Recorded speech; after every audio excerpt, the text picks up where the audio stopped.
Okay. Let's get this going.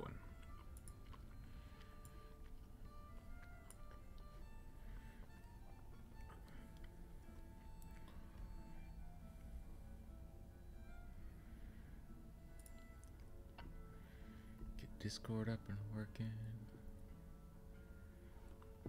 I'm in the live stream chat.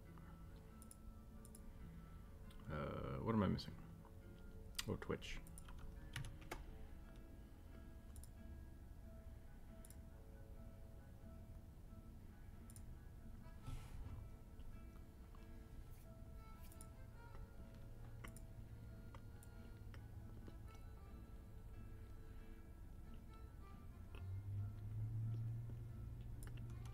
There we go. Okay. Welcome back.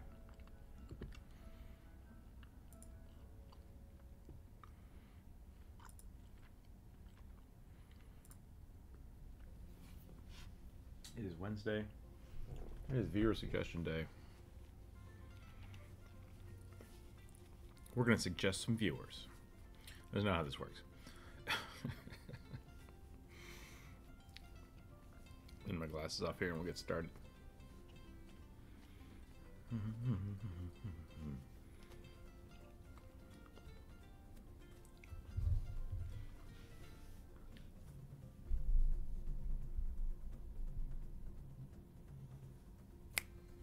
Yeah, hopefully that'll be better.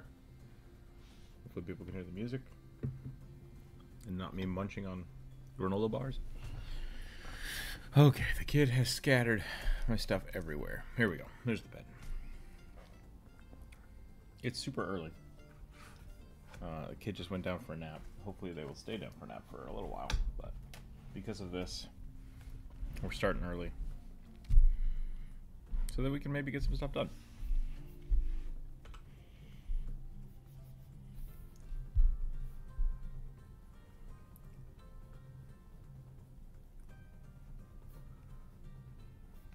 It'll warm up with a inverted rugby today.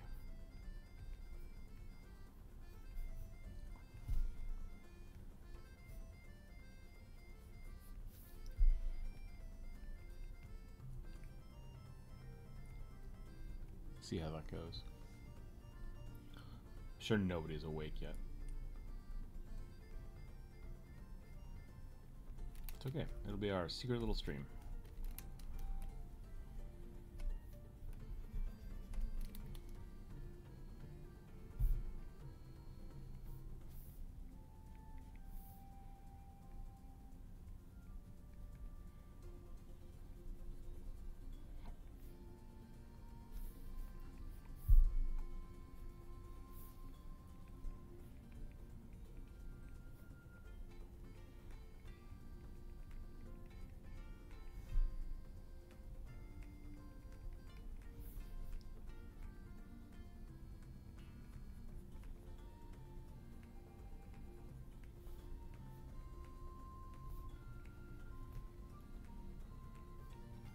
Some little goblins here.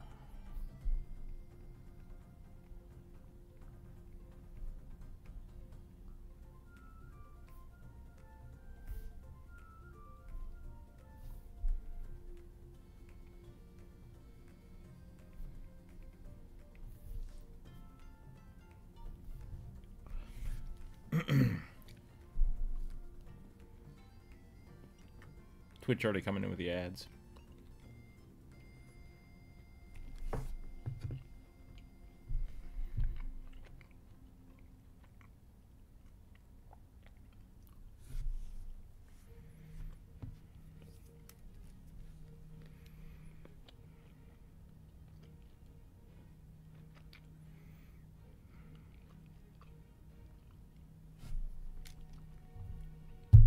I made some granola bars yesterday, but I think I used too much sugar. So I've essentially just made like a candy bar. Probably not the healthiest thing.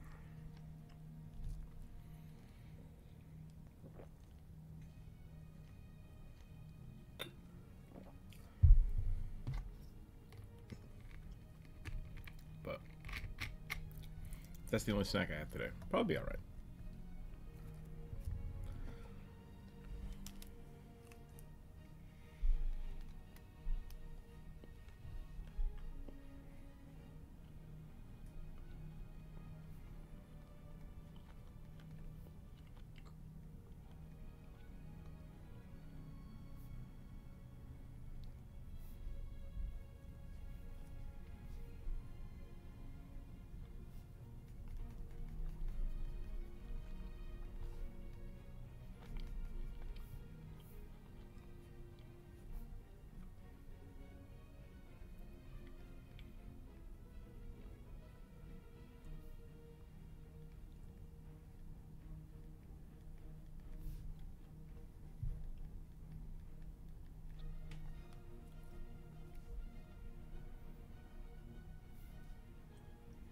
What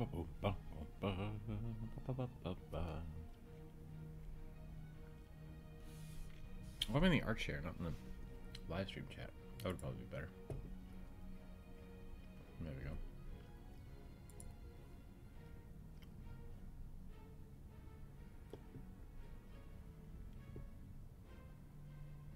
Okay. Apparently starting early means no one is around.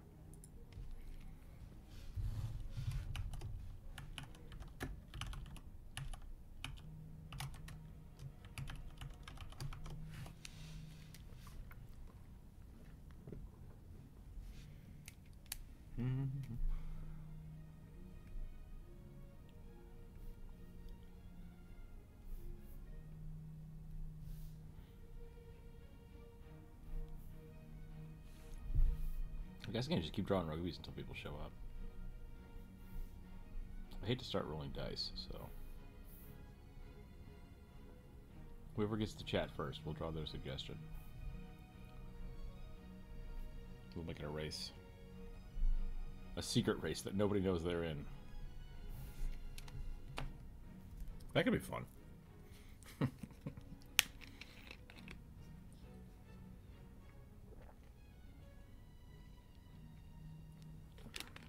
Maybe I'll start doing that every week.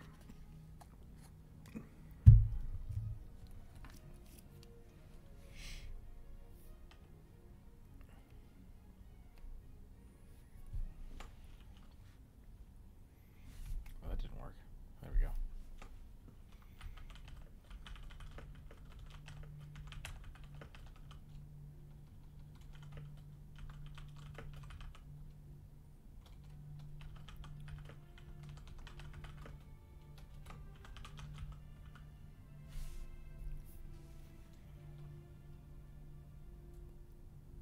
Drawn is a weird word.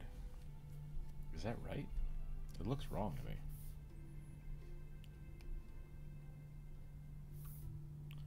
Draw, but with an N. Well, that's unfortunate.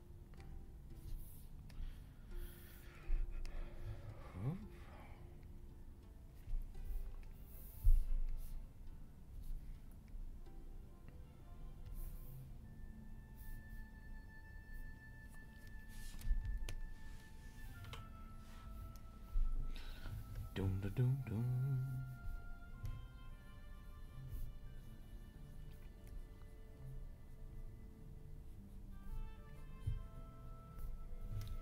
How much of a rugby is fluff? And how much of it is goblin? These are the questions.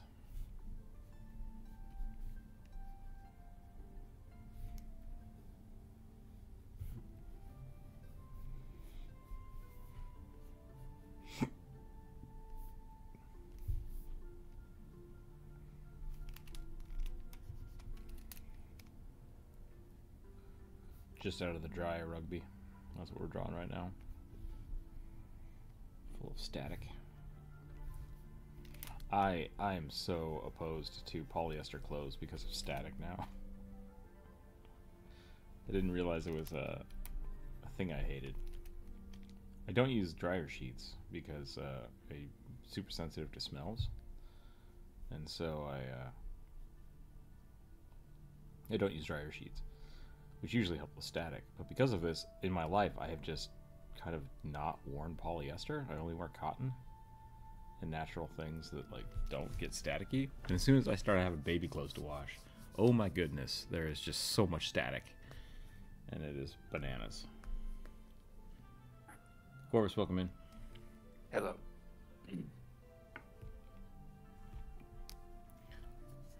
I have a ploy up right now that the first person to type in chat gets their character drawn, which could be you.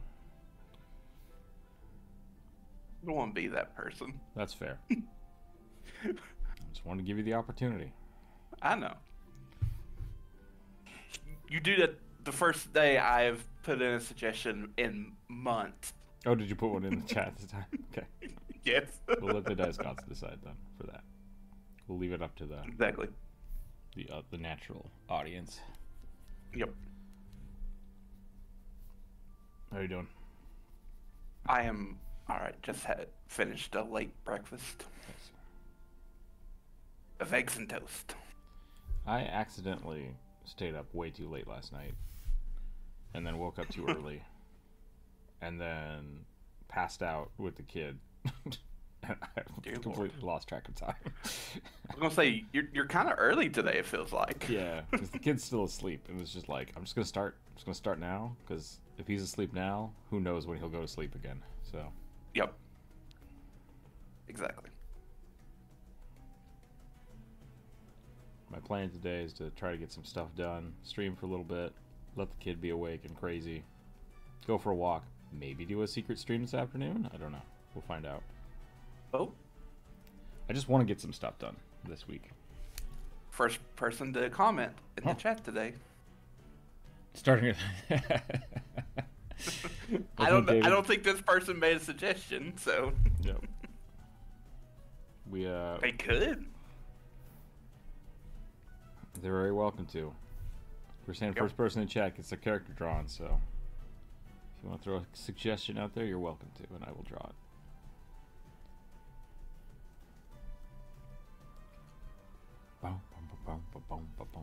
But yes, It'd we're be early a today. mayonnaise. We're early today because the boy woke up really early and took a very early nap. So, hoping he will be asleep until at least 11.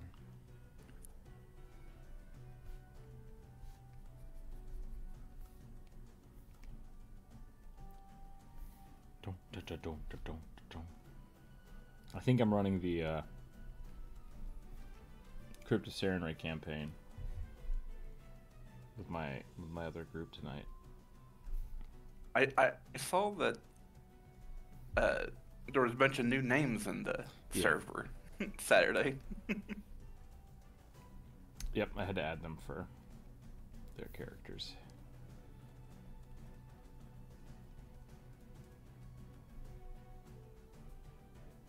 Should be fine. I found it kind of funny that Excuse me. for this little stretch of the campaign where you and Druid were switching off, it was like implied that like, oh, it'll only be like, I don't know, 3 sessions, maybe 4 at the most, and it's ended up being 6. almost 6 sessions. Yeah. You guys meandered a lot. There was a lot of let's go back to town. Let's go back to town. Let's hang out. Because we were running out of stuff. And there weren't any fonts near us. Yeah. No, I honestly didn't expect you guys to go up and down. That deep that quickly. Well, because like the dungeon is set up with like the main floor kind of getting you figuring out what's going on, and then the intermediate floor giving you like some headway of like, hey, there's really 2 ways down: the hard way and the easy way. But the easy way is scary, right? The elevator. And then my intent was, you guys find the chapel, maybe you guys find the dragon pit, right? And then like there's a couple side rooms. Yep. And you guys are like, what if we do this and then leave and then come back and do this and then leave and then come back and do this and then leave and come back and do this? And I was like, oh god. So we only left once. I guess like, so. out. Yeah. I guess so. Well, I guess technically we've left twice. We left once to turn in all the stone stuff after we fought the demon. Right. Which I kind of faint. expected you guys to either A, go back for the dragon because of the egg, right? Or leave, right? That's kind of where I thought you guys would go. You either go back down here or leave. And then, but it turned into you guys just exploring the whole dungeon. And I was like, oh, all right. So that took... Well, yeah. some of us did leave. Some of you did leave, yep. Which is totally fine. But that's why it would have only been 2 sessions had people not wanted to explore the whole dungeon. Yeah. And it also you guys could have taken to a go break see there. that vault. Yeah. I kind of also expected that if we were going to go back in for the dragon, that it would be after Druid played a little bit again. But then we set everything up for Ace to play, and then Ace didn't actually play, and we just kept going. So... Yep. There was a pause that could have switched back And then there was There was way also, more like- content. Did I finally There was just... also days where we I left it exactly the didn't play as Yeah. well because people were missing, you were gone. And like one or two of the days we've had some really late starts. Like the last one, Yep. we went till 1, but we didn't really actually start playing until like 10:30. So Yep. it was weird. It's been weird, but it's fine. Yeah. It's working out. Stupid daylight savings time being different for different countries. Yep. Universal Earth time. Who gets noon though? That's the real question.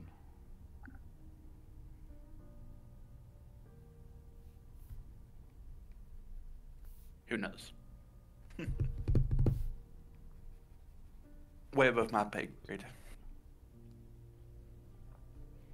Okay. I think there's my rugby. No one has showed up yet, so I guess I'm just gonna keep drawing rugbies. Yeah. Even though it's, I was gonna say it was showing like 7 people watching, and now it's just 3 of us. Well, tell somebody suggest something.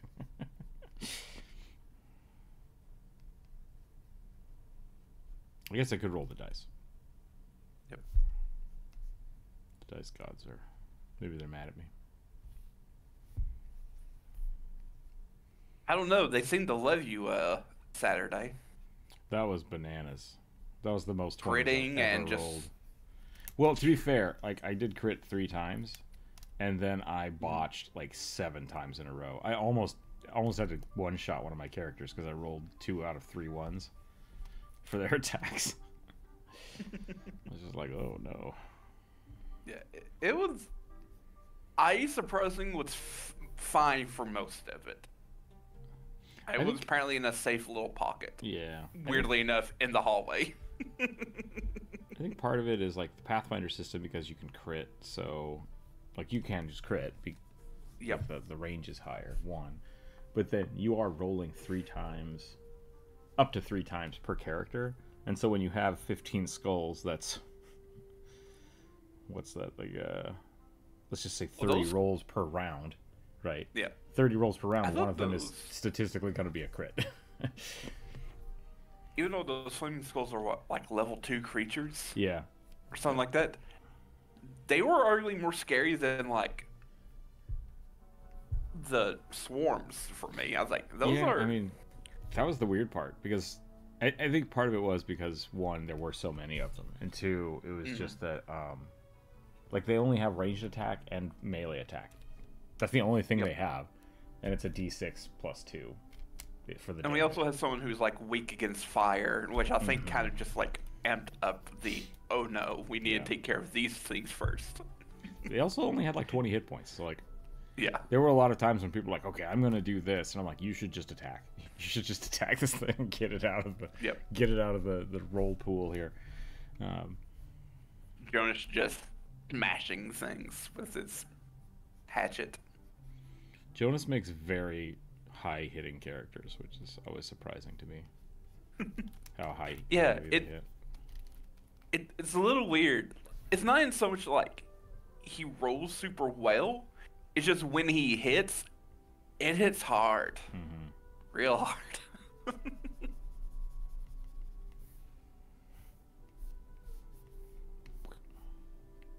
Which I guess is sort of something like the thaumaturge mixed with the exemplar can do. I mean, the exemplar is just interesting because it basically gives you a high powered weapon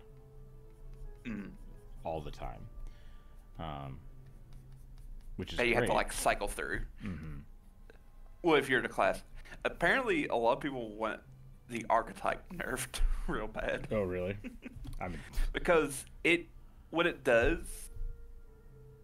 it just gives you a icon and you don't have to like bother cycling through other weird. icons to get back to it. You only get one. so you just do it every turn. Basically, you just spend an action to spark transcendence, which is empowering the icon. And just like, Can't you do that with the regular exemplar as well? well, you can, but it's like you're often like when you do it, you automatically transition to a different con. But can't you spend an action to switch back? Okay. You can. No, And there's a feat that lets you do it, like, I think, quicker. Okay. I don't think it's a free action, but... To be fair, like, weird. I think jump rope, jump rope could be doing that much damage, too.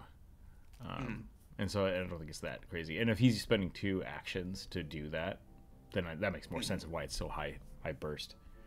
Yeah. And that works well with the exemplar, because you can do your rolls to try to get the bonuses and then do it. Jordan, welcome in. Yep. What's the hell, Jared? Hello. Jared, welcome in.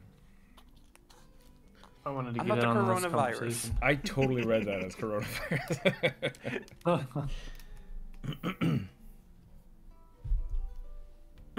Excuse me. Got a frog in my throat. Welcome in, Druid. Thank you. I wanted to ask, did you do any of the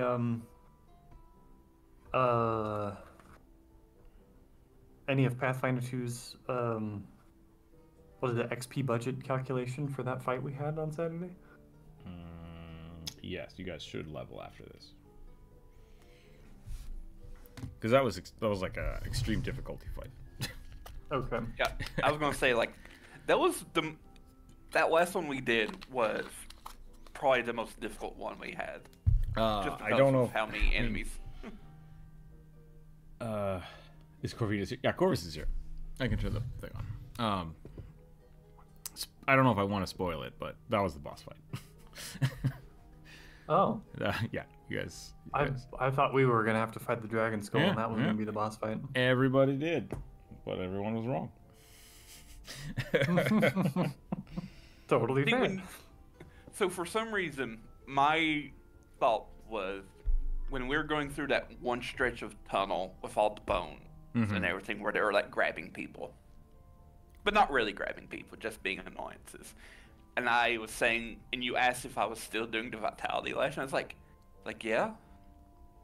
It's like, are we just inadvertently just weakening this dragon skull behind us as we're just trudging through here, smashing these things? And it's like, that was my thought process. Like, so I was like, yeah, I'll keep doing it. That's what I think is happening. I won't say it, but that's what I'm thinking.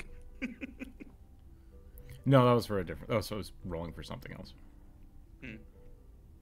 Probably to catch its attention. Correct. Yeah. So every time you lashed it, it moved slowly closer to you guys. Yeah. But I'd also expected you guys to go the other way, so the head was on the other side of the dungeon, which helped. Yeah. I kind of wanted to go the other way to fight the giant Hulk skeleton. That was me. Yeah, I did too, until I went down twice. There we go. Sorry, continue. You good? Yep. Jordan, by the way, you're the first person in chat. If you want to suggest something, I will draw it, or I can roll dice. If you have something on the list, I can just do that one too. Yep.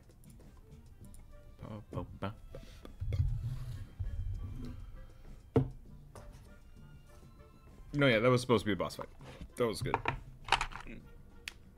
That room was specifically designed to chase you from one of the other 3 rooms.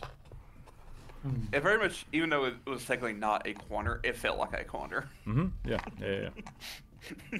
Tomic, welcome in. Is this on the list? Redneck Bard. I need healing. No? Did you put it on Monday?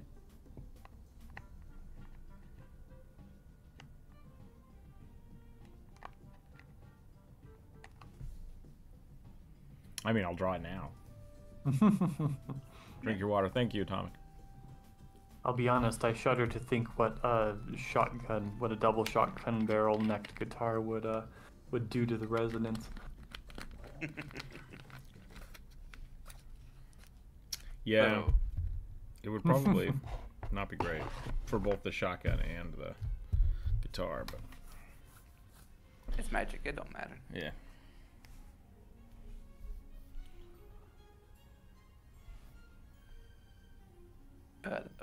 So I watched the movie Conclave the other day. Okay. I don't know what that's about. The Pope? Conclave. It's It was. It came out. It didn't. I guess it technically did come out last year. yeah. It's about It's the the, Pope it's guy? it's the all-star cast of old men playing cardinals electing the next pope. Ah, Yep. And the politicking that goes on behind the scenes. Yeah. It's about like Stanley Tucci, John Lithgow, Isabella Oh, Rossellini. yeah. Drunk's like, who are these people? oh, I know who these people are. Well, some of them. Okay. Like, if you see them, you would know, Yeah. recognize them. Like the main guy, Cardinal Lawrence. He's the guy from The Menu, about the Yeah. murderous chef. Yep.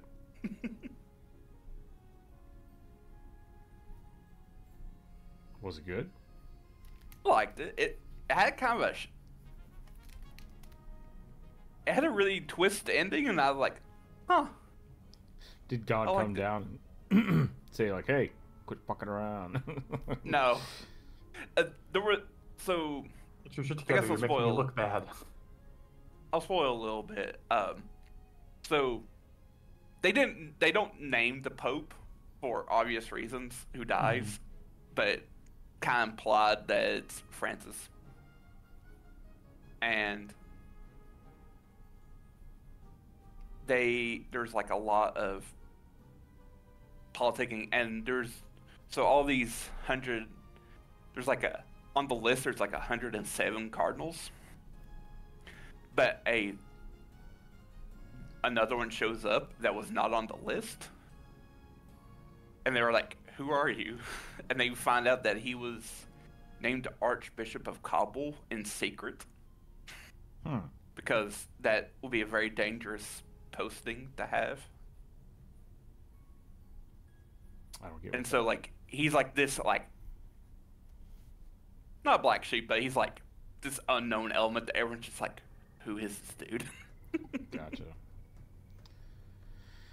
My mother used to say that if you pick the wrong pope, God will figure it out. I hope so. Apparently, there have been quite a few popes that did not last a year. So, I think there was a pope that barely lasted a month because he died. that's what I'm saying. Yeah. Yep. But yeah, it's interesting. Talks a lot about like doubt and faith in like a very like, I guess, meaningful way. Like, it's by no means like a Christian movie, but like I was like, oh, I could see someone being shown this. My family used to watch anything as long as it was somewhat church related. So Yep. I was gonna say you should ask your mom if she's watched Conclave. I think they have actually. So it would just be- But and so like there's like different factions that happen. There's this like there's this Italian archbishop. I don't like him. He's like the old guard, and he's like, even though he's like very old guard, he's also kind of like the pop star cardinal. He rolls in with like cape over his shoulder and like vaping. I'm just like, oh god. Huh? Like, I was like, I thought he was smoking a cigar, but it's like there's a scene where they're in the room where they cast their votes. Mm-hmm. He's just like sitting there like vape fuming. It's like, okay, that's clearly not a cigar because they probably wouldn't let him smoke in that room. People least need their not in drugs, this- man. People need their drugs.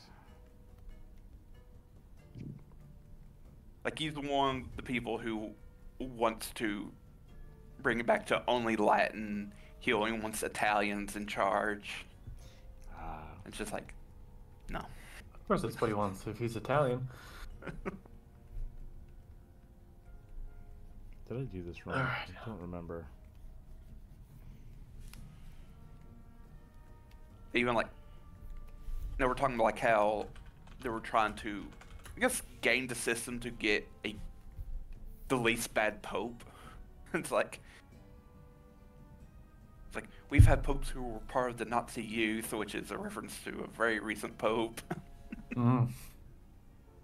and all this other stuff, and it's just like, dear Lord. This guy just took a shotgun and made it a guitar. That's pretty neat. It's also pretty D&D. Yeah. Like,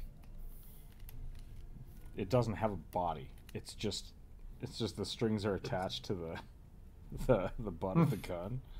You're playing it, so like it works. I've seen cylindrical fretted guitars before. Oh yeah, I mean like you can have electric guitars that are literally just this, like just the neck, because all you need is the pickups. The body is just holdover Just for from show. the acoustics. Yeah, like same thing with like electric violins. I've seen a handful of violins that are just the bar. Yep. Oh, Lindsay Sterling. Lindsay Sterling, not Leslie. Leslie Sterling.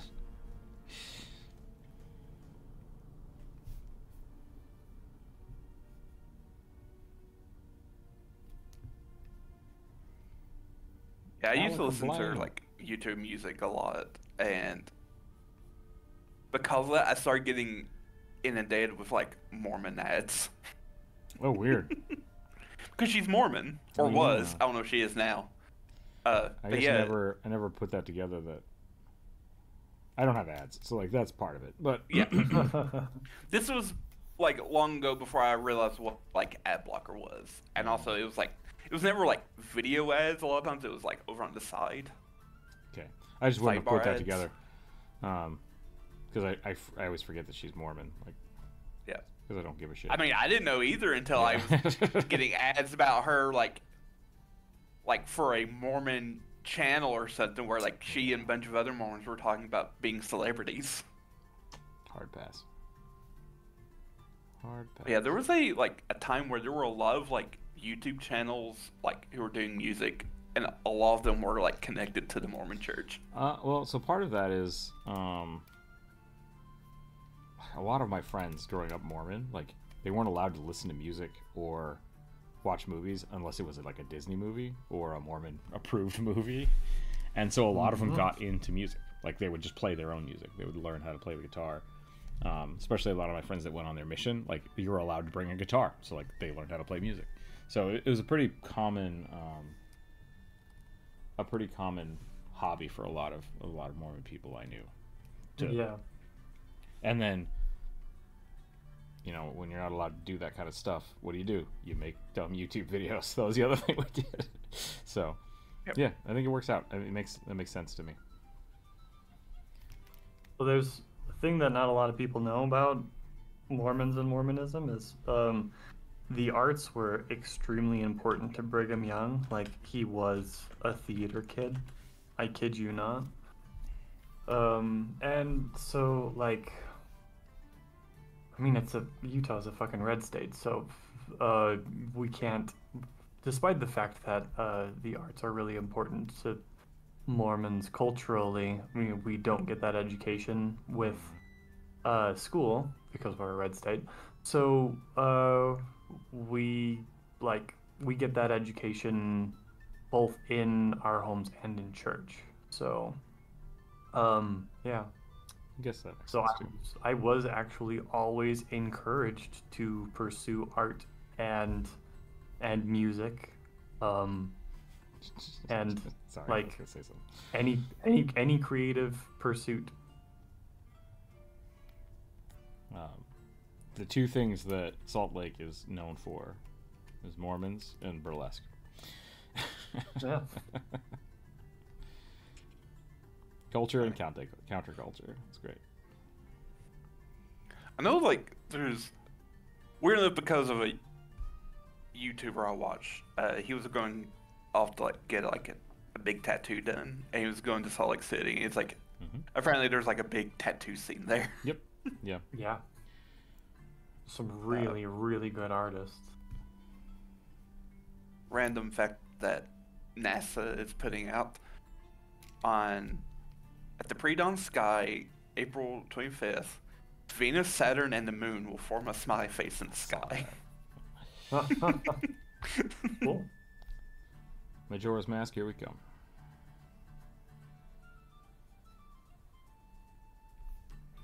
Oh, This is supposed to be a just got double-barreled these. shotgun, not a... Oh, I just realized a double-barreled shotgun in a guitar wouldn't work at all. you would detune your guitar every time you open the breech. Yeah, whatever. I guess a pump... I can't actually remember if it was a double barrel shotgun. That was just something I think it was. No, it just says shotgun. Okay, cool. We're going for pump then. There we are. Okay. Because I'm looking at the suggestion right now. That's where you got your tattoo? Well, that's what my got as a tattoo is Majora's Mask. Gotcha. Nice. I has no tattoo. Yeah, I don't either. I used to get made fun of a lot for it. Kids I work with not are like, having a "Where's your tattoo?" tattoos at?" Yeah. I mean, I was in a punk band, and I was the only person around that didn't have tattoos. That does make sense, actually. I also didn't drink and do drugs, so I got made fun of a lot.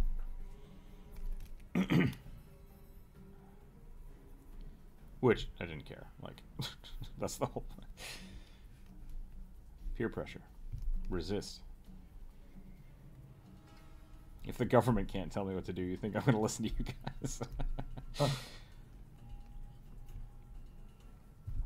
The government tells me what to do all the time. Makes me mad.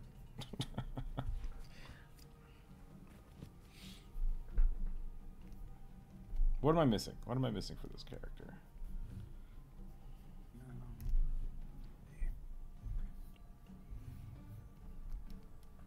He's supposed to be a hillbilly, but I gave him like a Sergeant Pepper jacket. So that's not quite right. Well, they also said like they're wearing a beanie, decorative feathers. Oh, whoops. I went for a straw hat. Yep. Yeah, and I think you should have been going for a ska band. Yeah.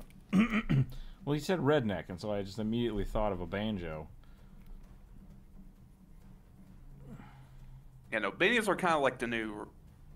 I don't want to say the new redneck thing, but like trucker hats and beanies are about 50-50 split. That hurts my soul. That hurts my soul. I guess it makes sense, though. I wore a beanie most of my high school, college career before I had the mohawk, and then after I had the mohawk. Because if you don't want to put your mohawk up, you look like an idiot. So you got to put a beanie on. But yeah, a lot of my skater friends wore trucker hats, and I hated them, and I still hate trucker hats. Not a fan.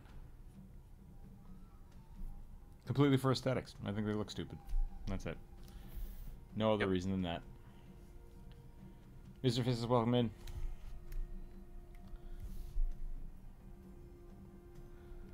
There's like, honestly, like there's where I live. There's like two types of hillbillies. There's the hippie hillbillies, and then there's the scary hillbillies. Slash rednecks. The scary hillbillies that you don't want to ever accidentally meet. Yes. Gotcha. The ones that were where you wonder where they were on January 6th. There's a bunch of cops here in Seattle that were petitioning the Supreme Court to like suppress that they were at January 6th. Like, you need to keep our identity safe. And the local newspaper here is like, we already have those names, and here they are. Awesome. Yeah. Shenanigans. Good.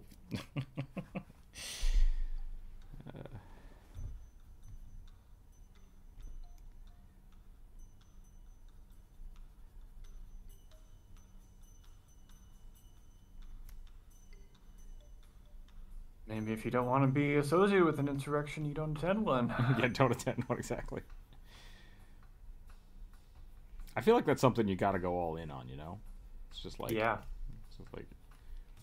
if your whole thing is to subvert the government and then the government arrests you, like that's also part of the subversion. Like that's the protest motto. Go till you get arrested, and then be smug about it. Like, do you think Martin Luther King Jr. complained that he was getting arrested? Yeah. Well, don't put my name in the paper. It's like, that's not the point.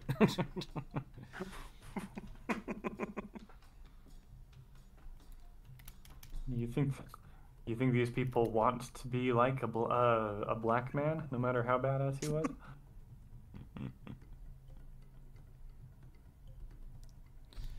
Okay.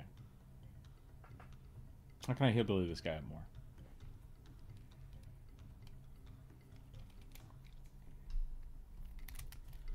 Bandana? I don't know. What bandana? Like around the neck. So you know he's part of the coal miner union. Okay. Just like a neckerchief? So maybe instead of this collar? It's just a red bandana tied around the neck. That's how the striking mine workers identify themselves. Which is one of the many, many origin stories for the term redneck. Ah. I was in grade school. I was taught that was a gang sign. I mean... It was. Yeah. If the union members aren't a gang, I don't know what are.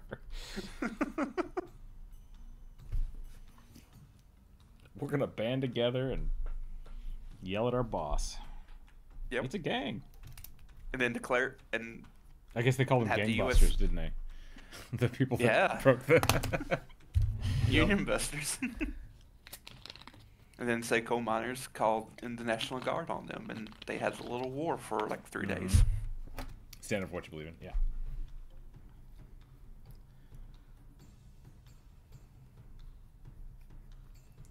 And I think they even dropped mustard gas on them. It wouldn't surprise me. They were pretty fast and loose with the mustard gas. Yeah. It was also just after World War I, so we probably had plenty of it. Yeah. Just laying around. They just started giving it to cops and shit, and they did nothing. Yeah. Hey, wait, this stuff's super toxic. Yeah. Like, yeah. I've read of really just downright horrible stories about that particular time of the coal mines and everything. Just like who was president? Straight up mercenaries being hired to like yeah. beat up families of mine owners, or not mine owners, but mine workers. Yeah. Rough time. Rough times. It is wild to me that there's a certain demographic that wants to go back to that time. Because they didn't live in it. My grandpappy said you were really good, blah, blah, blah, blah, blah. Same grandpappy. Your grandpappy was a coal mine owner, probably. Yeah, I was... Of course, you would want to go back. I want a good job. You want to work in a coal mine for $3 an hour? Go for it. Like, I'll buy a coal mine if I only have to pay $3 an hour. Well, they didn't pay you in actual real money. They paid you in company benefits. Not in barely that. I think it was a company script where you could only get really bad quality stuff at the company store. Did you guys? That makes me think of like the Volkswagen Nazi thing. Did you guys ever see this?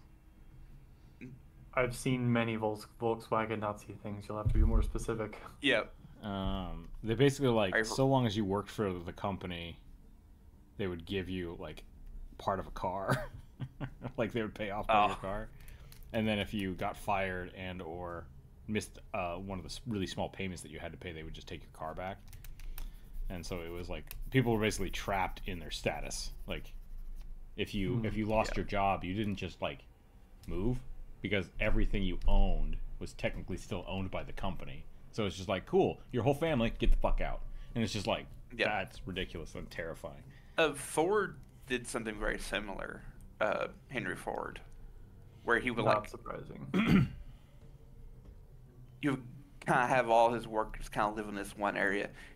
And yeah, like he paid the most of anyone, but like it was also you were expected to be a Protestant Christian and expect like random checkups and interviews to of basically thought police. Oh yeah, like the anti-communist stuff. Yeah. Yeah. Like not even just anti-communist, like anti anything. Like if it wasn't white Protestant, You in here masturbating? Yep. Get out. and he, Only to the Bible. yeah. Oh God. Sorry. What would you do to that? I Sorry, mean, like, YouTube. not what would you, but like I don't know. Song of Solomon can get spicy. I was thinking of the guy whoever made Kellogg, right? Like, Yep. Yeah. what would you respond to that? Yeah. How would he respond? How would Kellogg's weird brother priest respond to that? I wonder. Yeah. No idea. All right, He I would think I'm probably done still with say this that's guy. bad. Just worshiping the Holy Spirit. I think I'm done with Probably this guy. accuse you of being a pagan or something. Nope, boy's awake. I didn't think I laughed too hard. All right. I'll be right back. Hold on a second. Spirit coming out swinging here. When we get off on religion, I tend to get spicy because I have a lot of Christian trauma. Well, right, like a lot of it is Mormon specific, but not all of it. But yeah, Henry Ford kind of a dick. Yep. Look, I almost said every super wealthy person was at that point in time, but every super wealthy person kind of always has been. They're like Yep. exceptions, but the exceptions always prove the rule. Yeah. Like, maybe don't idolize a guy who was like called out in Hitler's manifesto Yeah. as like a good as a good person.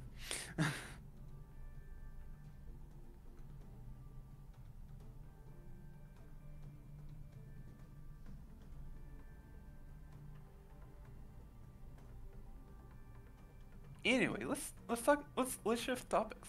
Please. How about dwarves? How about them dwarves? Yeah. Their mountain homes. You learn anything else cool about Pathfinder dwarves?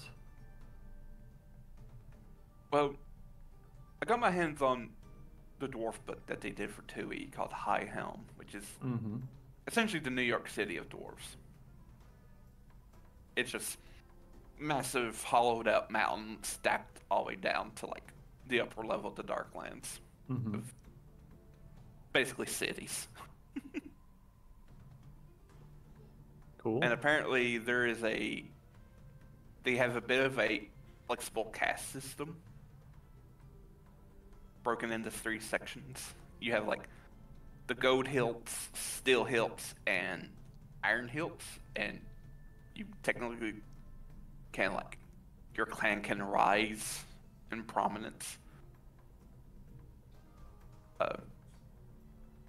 I thought they were going to be like restricted to like quote unquote jobs, but they're not. There's like a gold hilt clan of like brewmasters. So I was like, okay, so it's not just the super wealthy elite that are gold hilts. Wait, Disney himself was anti-union. His animations went on strike, and he did everything he could. It's only because it improved his public image. Oh yeah, I bet. Disney was not a nice person. No. So. He was obsessed with his image, though. Yeah. I still like the idea that his head is frozen somewhere beneath Disney. Disneyland. They even like talk about how obsessed he was with his image in like the movie they did about Mary Poppins. Making Mary Poppins, yeah. Yeah, where it's like he smokes, but it's like they keep it. It's like his dirty little secret. It's like he smokes because he doesn't want people to like see him smoke.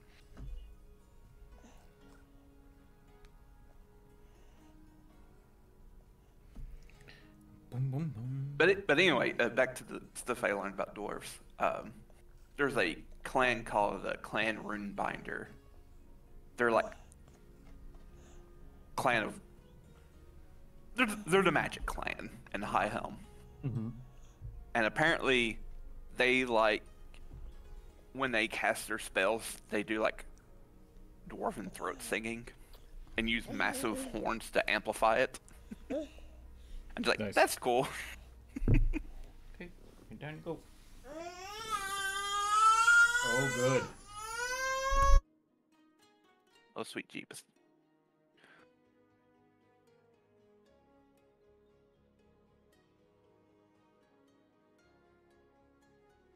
And apparently there's some like really gaudy clans. Like there's a smithing clan, and it's described that you can hear them first before you see them because their hair and beards are often like braided and have like metal plates woven into it. I think I've seen art of them. And it's just like they also wear like sleeveless. A lot of times their clothing is specifically sleeveless because they need the movement in their arms to like swing their hammers because they're a smithing clan. But also because they often are only swinging their hammer with one arm. They often have one side of their one arm is bigger than the other. I was like, not sure if that. I mean, I guess that technically works, but it's a little funny to think. One thin arm and one massive bulging arm. Yeah.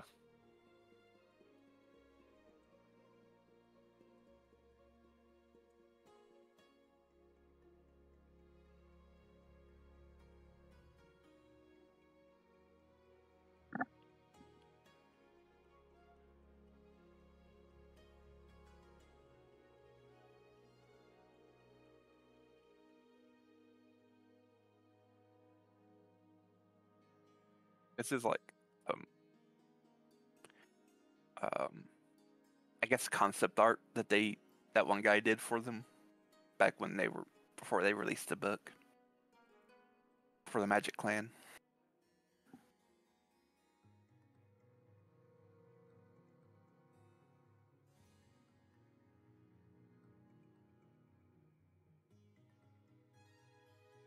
And also, like, each clan has their own little, like, unique gemstone thing that they have. Oh, they're gemstone girlies. I mean, they're dwarves. What else would they be? Gold obsessed? I mean, there's still lots of gold. Dragon haters? I don't know if Pathfinder dwarves are dragon haters. They might be. Can't remember. They might just hate individual dragons that come in to try to steal their hordes. Yep. Which would I be know much they more don't reasonable. like stone giants because they like share territory And stone they don't- giants are territorial. yeah.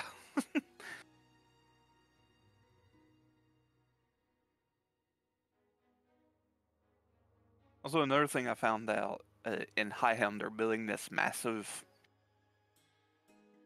structure called like Torag Shield, and apparently there's some unforeseen or actually totally foreseen consequences of it. It's like disrupting magic in the region, as well as like weakening boundaries between the elemental planes, which is apparently what this one group wants because they're not good guys. Or they don't have people's best interests. They've like convinced everyone that it's like, oh, it's fine. And their like Runebinder clan is like seeing that their magic is like becoming a little bit more wonky. Mm-hmm. And I don't know if they have made the connection yet. Interesting. But like the group of like shamans known as the Rivathune worshippers. they're trying to like convince people, slow down, hang on. There's some weird stuff going on with elements here. Maybe tone it down a little bit.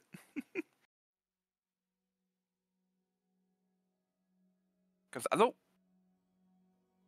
exactly know why they're building it, other than it's probably just a big, just massive wall to protect themselves. But it's like, it's made with like this weird stone that's like fits with magic. And there's a Sounds lot like- of it.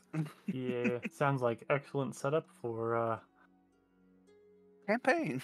yeah, for some incoming adventure paths. Yep. Okay. Oh, damn it. Right. Poor guy. Hey, Bionic, and if this is a bird, Chupacabra is just a wolf.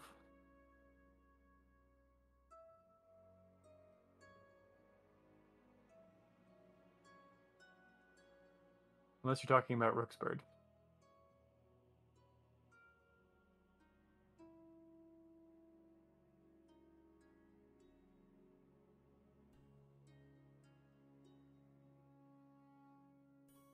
Apparently I my don't get a bird. draw today, so we'll see what happens here. Move this over. If I do anything but hold him, he starts screaming. I mean, literally anything. So I guess I'm just going to be standing here for a little bit. So, Alright. Druid, why are you drawing a Kroot? I don't know. I sat down to draw, and this is the first thing that came out of me. What is this? I asked Druid why he's drawing a Kroot, which is an alien from 40k. I don't know if Druid knew that. I don't.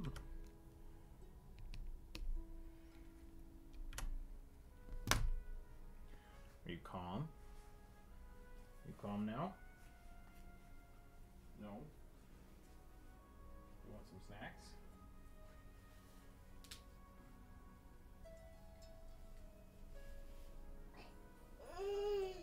And obviously, it's not a one-to-one, but it's Yeah. very similar. Felt mostly Skeksis to me. Hey. Knock it off. What's going on?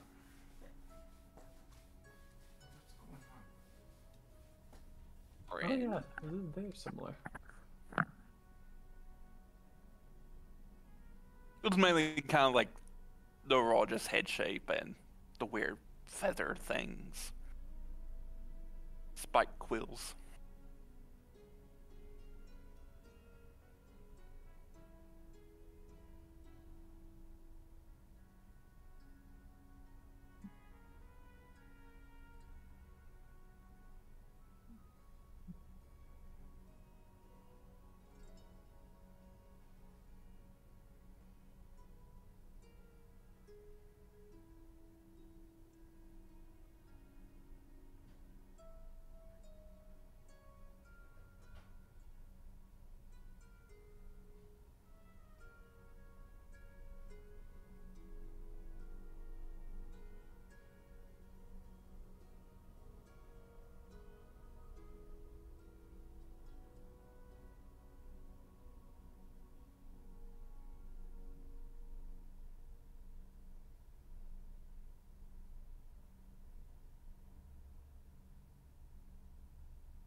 Also found out that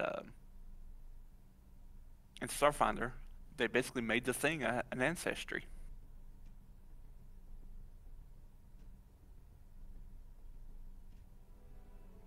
Like, yeah, the thing from John Carpenter's The Thing.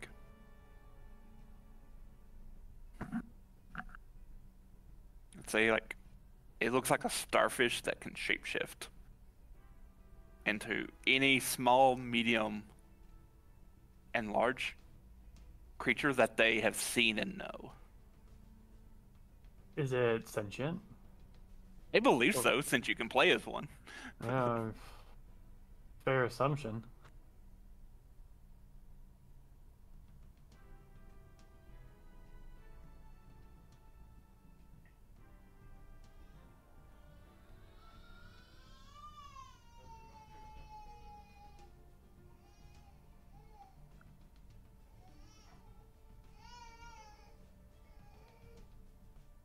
I always thought that the thing was, at least from the film, was maybe biologically intelligent, but not like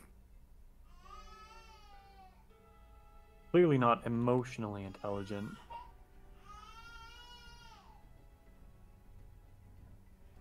Or morally intelligent. I wasn't sure that it was sentient. There you go, Dread. Interesting. So like the starfish shape is like its true form, Mm-hmm. and it can change shape to, like I said, any creature, small, medium, or large that they have seen. Go to mute.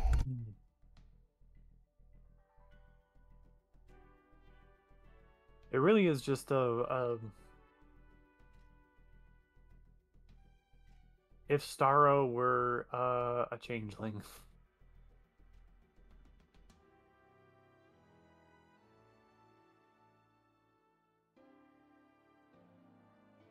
Which is pretty interesting.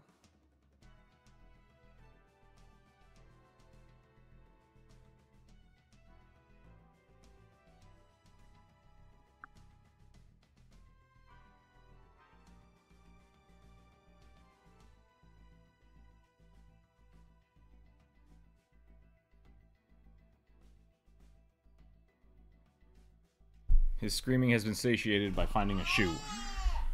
For now. So he's a dog. I was gonna say earlier when we were talking about Disney and stuff, like when you're making a big bad evil guy for a campaign, like you don't have to murder all the orphans. Like there are so many ways to make good villains that are just like grab a history book, pick somebody, and then do that. Yup. Yeah.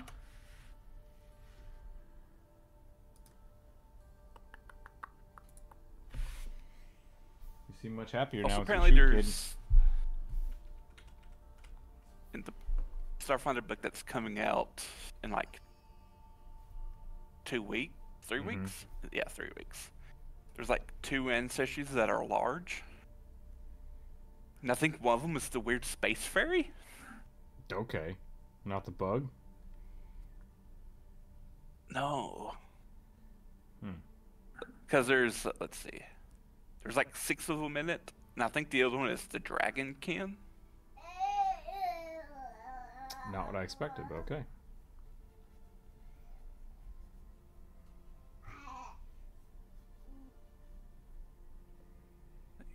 Let me make sure that's the right one. Wait, that's a dual wielding grenade launchers.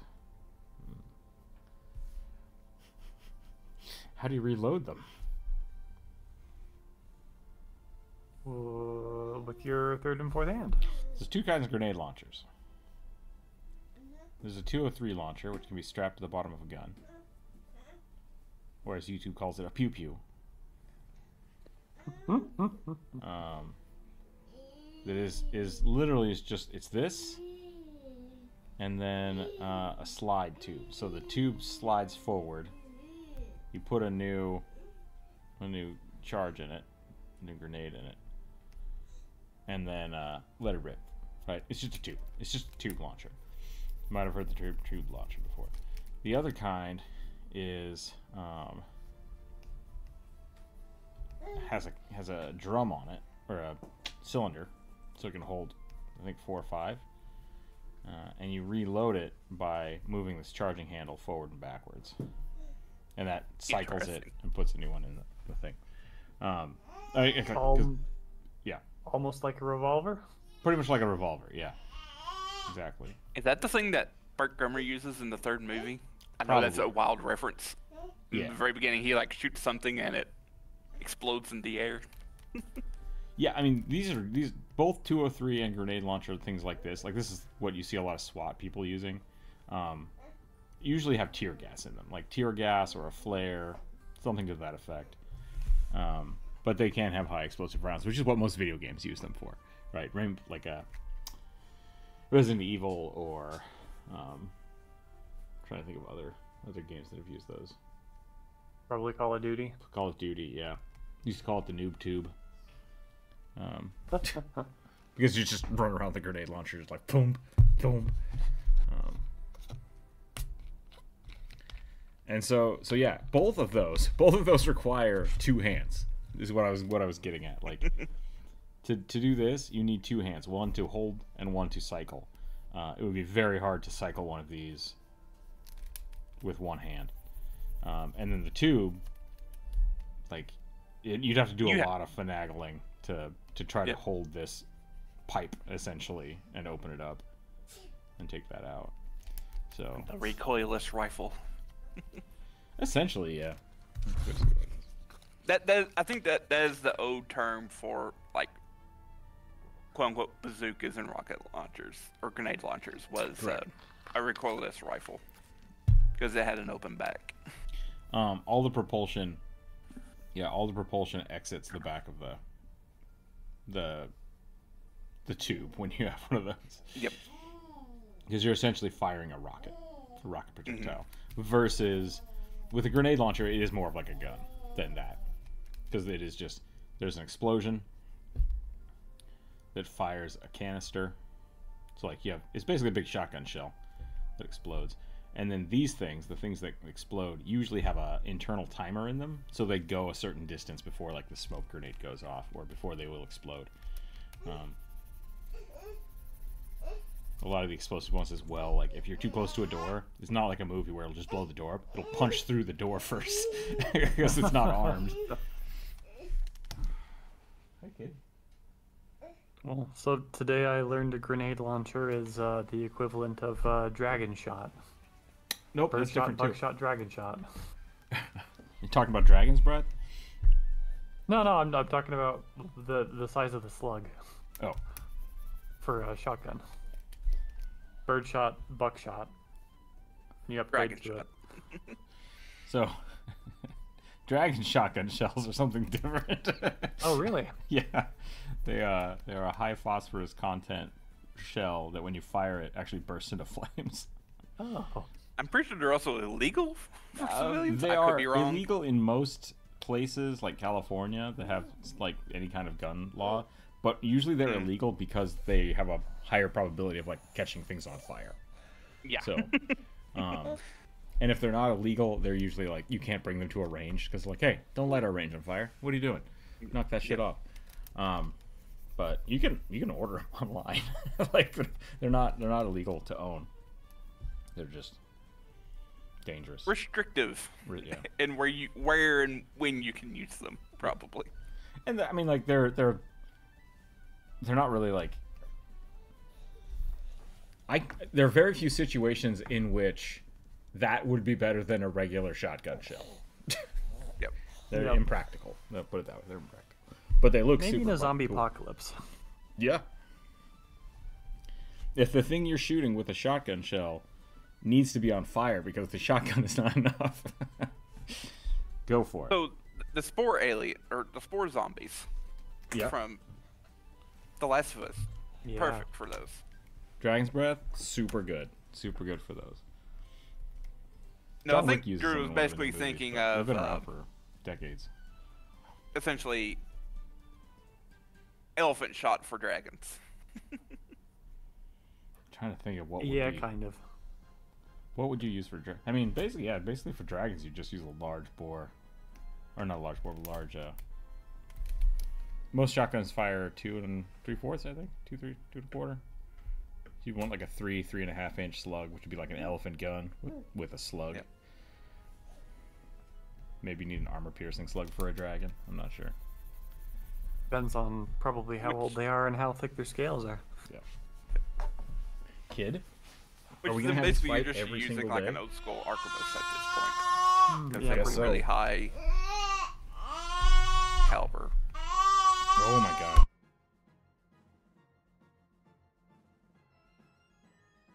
High caliber, low powered. Basically.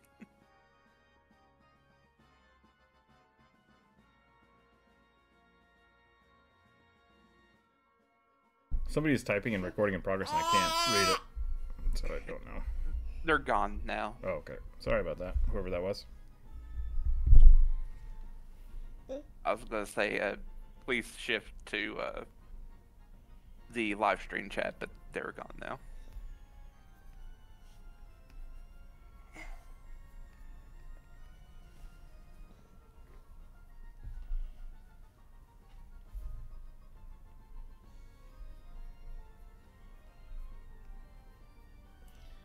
Kid.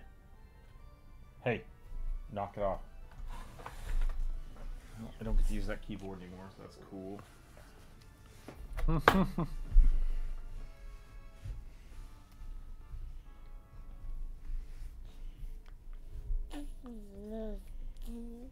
Oh, that's what the dragon can look like.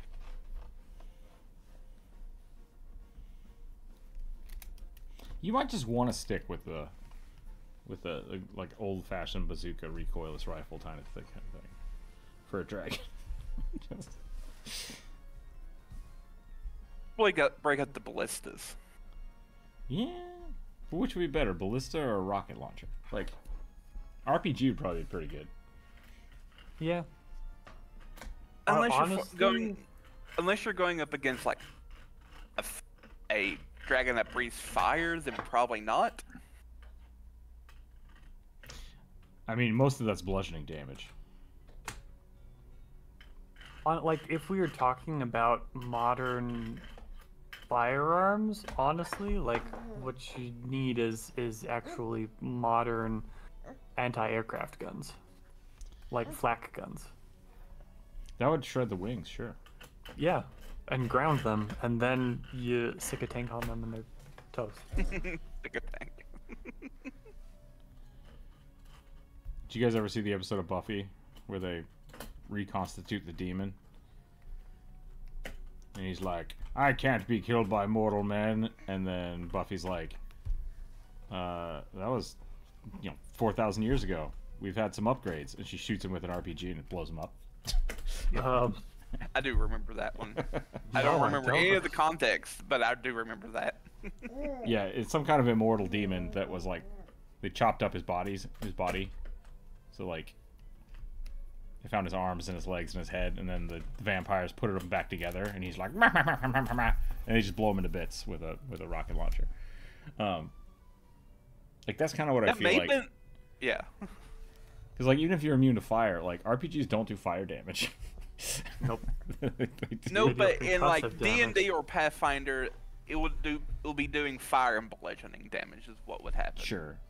Because like that's the same thing. I have an argument with fireballs. Like I really think fireball should be doing bludgeoning damage, unless it is like a gasoline explosion, in which case it would do some bludgeoning and then catch things on fire. Yeah. Like it's a conflagration, right? It's not actually a explosion. Yeah. I think it is more of like the latter there, where it is a eruption of fire. Yeah, because don't get me wrong, like I think the Mythbusters has the best example of it, right? Of like, yeah, they have a glass room full of gas, like just enough gas to get it ignited. Yeah, go over there, kid. Yeah, see, there is still a whoosh, right? But it's mostly fire. Yeah, I'm with you on the fireball. I think, I really think that modern concussive rounds would deal either bludgeoning. I could see an argument for force damage, except that obviously it couldn't hit spectral creatures. You say spectrals? I totally thought you said sexual creatures. Yeah, you gotta fight the succubus a different way. Guns cannot stop me. I'm a sexual beast. Penetrating me only makes me stronger. Yeah. Oh God. Sorry. So there is a bit of a weirdness, because like I think it's the same argument for all weapons do bludgeoning damage, unless you're like slashing specifically, is kind of slashing and piercing with like a rapier is maybe not bludgeoning damage because you're just like cutting with speed. Yeah. But like two-handed swords, kind of chopping motions, or should be maybe bludgeoning damage as well. Maybe we should just switch to like the Elden Ring or Dark Souls way of damage types. You got striking, piercing, and slashing, and then standard, which is just you're hurting them. Yeah, just hurt. 5 points of hurt damage. Yep. Because I do think that was I the think problem with swords. with first edition. That's why they went to like the touch AC. Okay, kid. Jesus Christ. Yeah. I rolled, by the way, I rolled a 1. A barbarian tabaxi baker with a rolling pin club. She also has a small kobold husband. I will not draw the husband.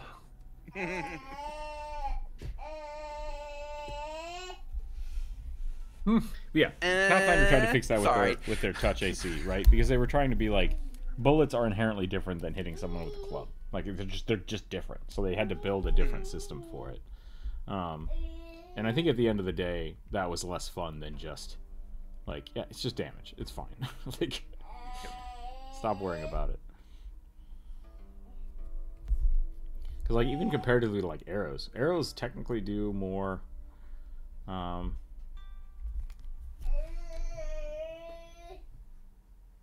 More piercing damage than a bullet would. Yeah. Because bullets go in and then go blam, which is very bludgeoning.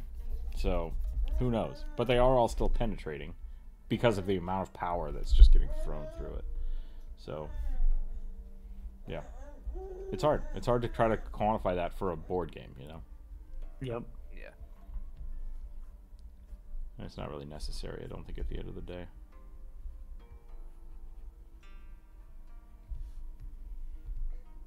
I think the only way in which bullets, well, if we're comparing standard arrow to standard bullet, you know, minus any other like specialized technology, aka hollow round, yeah, hollow tip rounds.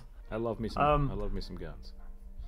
Yeah, the only way bullets have arrows beat in total damage output, I think, is velocity. I would argue, right? Because they're smaller arrows. Here's the thing. Like, do you know the survivor bias? Yes. The airplane survivor bias. The kid. Oh my God! Stop. The kid. I can't stand up under the desk because I hit my head, so I'll just keep trying to stand up. No, get out from under the desk.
Okay, so a baker needs an apron and a specific hat, right?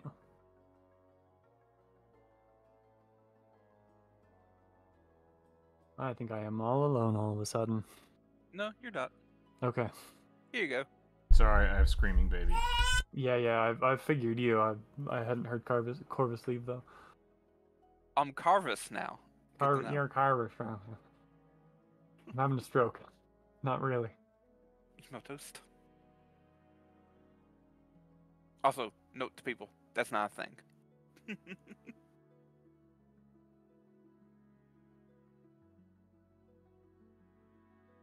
If you smell burned toast, it means you've burned your toast. Okay, survivor bias. Guns essentially at now in this day and age, modern firearms outclass bows and arrows in every aspect except quietness, and you can recover your arrows, right? Like that's about it. We lost you again, Rook. Yep. Uh-oh. Hello? Did Druid cut out? Oh, no, my internet died. Oh, I think you're really robotic-y. Yeah, my internet just pooped out for a second. Can you hear me now? Uh-oh. What's the YouTube say? Huh, apparently it's Discord. Okay, how's that? That's Better. better. Okay. Modern firearms are inherently just better than bows in almost every situation, except that the arrows are retrievable and you can be quiet with a bow. Relatively quiet with a bow. Because, like, anywhere that you could be shot with a 22 that would be lethal, it would be lethal with a bow. Right. And there are a lot of places you can be shot with, like, an assault rifle and survive, that getting shot with a bow you'd also survive. Like, and probably better. Probably survive more with getting shot with a bow. So Yeah. Even barbed arrows, I think, are easier to remove surgically than bullets. yeah, like broadheads are devastating, right? But like, Yeah. when you look at, so 22, you know what a 22 is, right? Chinese bullet. Yes. Like AR-15s shoot a 22 caliber bullet. It's slightly heavier because it's usually like a little longer, but they're the same size. So like entry wound about the same size. Right. Problem is there's so much more force that the exit wound is terrible, and like that's the damaging part of it. So like that's where kind of movies and stuff get it wrong. That Okay. you can just get, people get shot a lot. People get shot a lot and survive, but True. there's just a lot of people getting shot. So not too many people get shot with arrows. Not too many people get killed by arrows. It is a harder, more kid. Knock it off. Yeah, you can't. God.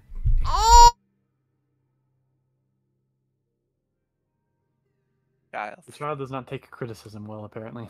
No, that's not.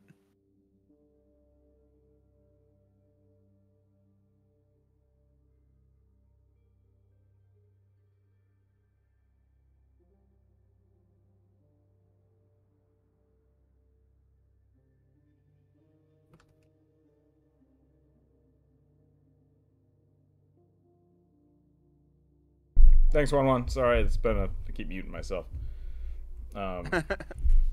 Yeah, so it really is. It's like velocity versus weight is a big thing for bullets, and all of them basically outclass arrows, regardless. So, I don't know. I guess I don't remember what we were talking about per se, but it's not really a good comparison to compare the two anymore. That's fair. It really is apples and oranges. Because like you could compare when arrows and guns were being used interchangeably, like because you had like a single reloadable musket, arrows had a few advantages. It's just not there anymore. It's just not comparable. Unfortunately, I love my bow. I just went and shot my bow last week before.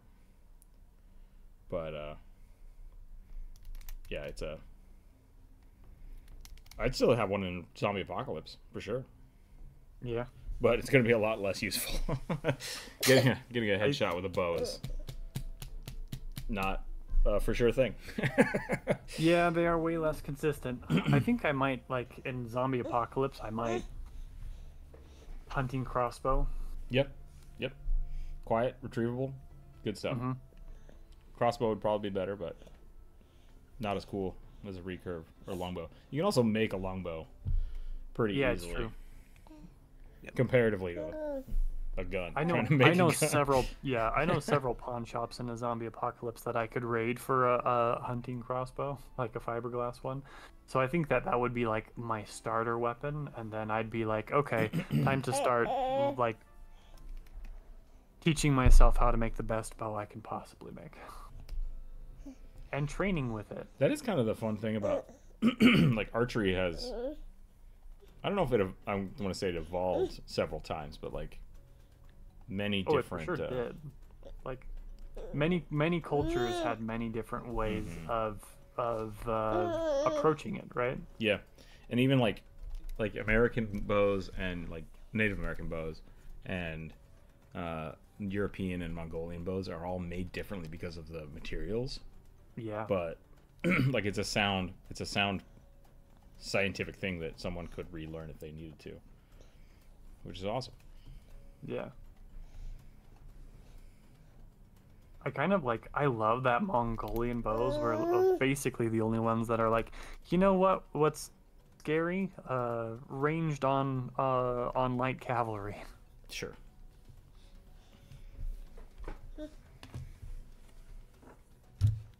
Where did horses come from? Central Asia. That's what I thought. Well, technically America first, and then across the land bridge into northern Asia, and then down through Mongolia and into Central Asia. Yeah, there was a lot of different exchanges. Yeah, but they were first domesticated in Central Asia. Yeah. It's also weird because we're on the topic of bows. Bowed instruments all have their origins in like Central Asia, basically, because they would use their shorter bows to play them, and then they just decided to make a dedicated bow for like stuff like that, and then it kind of spread out from there.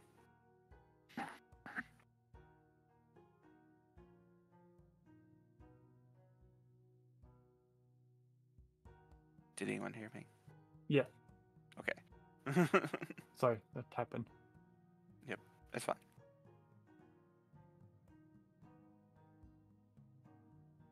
Kid keeps grabbing my pen and then getting mad when I take it away from him, so I don't know what the hell's going on here.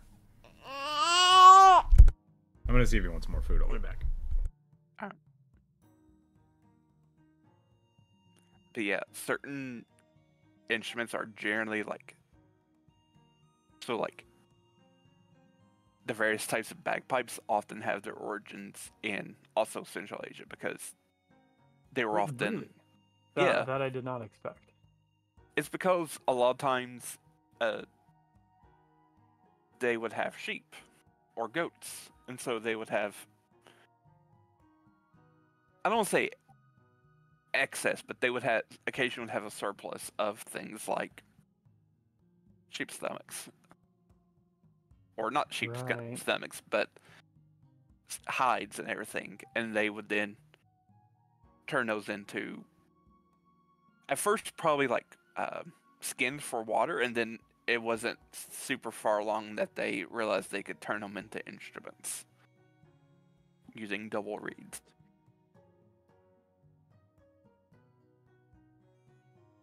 So yeah, the earliest precursors of like bowed instruments and the type of woodwinds that are bagpipes often have their ancestries in Central Asia and then kind of spread up from there.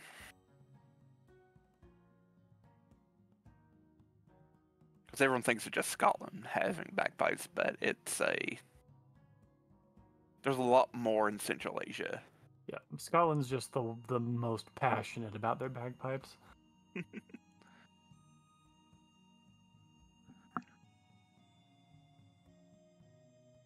Oh, I can't really do an orange cat on this background.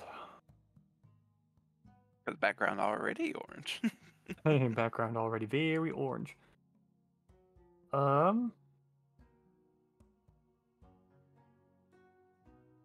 Guess I could try to do a ragdoll. I'll be right back though. Yeah.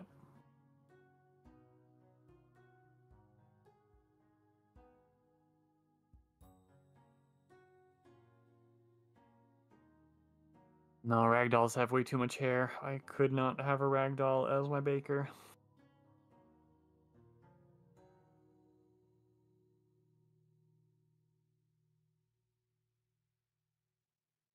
Alright, I need a new cat breed for this tabaxi.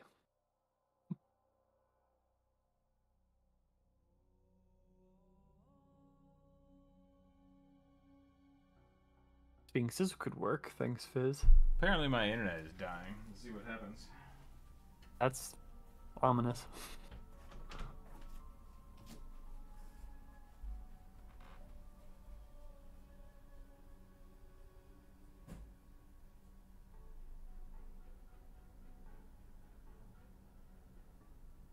Sphinx cat I wouldn't have to worry about fur getting in the bread dough. But then I also have to draw all them wrinkles.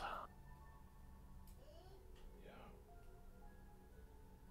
But all sphinxes are like the grumpiest cats on the planet, so maybe that is appropriate for a barbarian. What was that, Rook? This stupid kid's toy takes 3 AAA batteries.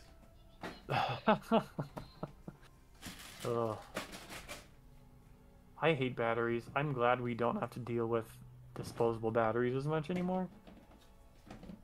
You guys see the radioactive batteries that they just made in Europe? No. Are they basically like battery-sized tiny nuclear reactors? Yeah.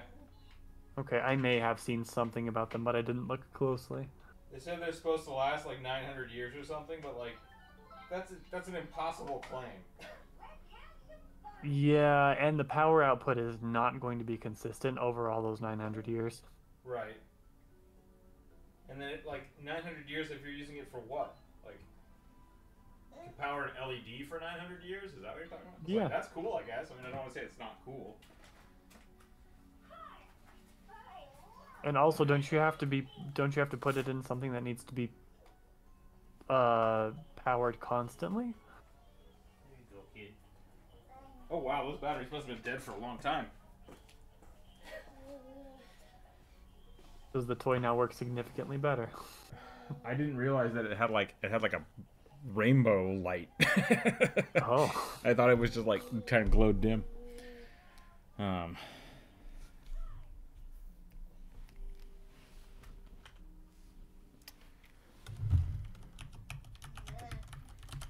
I'm gonna get put on a list. I can feel it.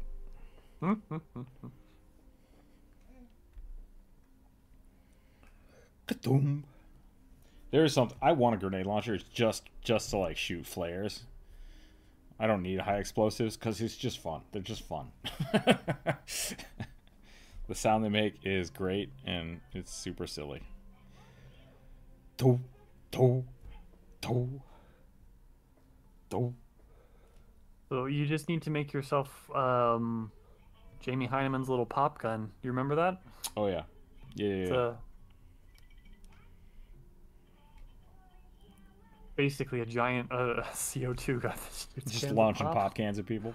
Yeah, it's a soda can grenade launcher, honestly. I mean, like, I could probably just buy the flares and put them in a pipe. You could. Technically, nothing illegal against that.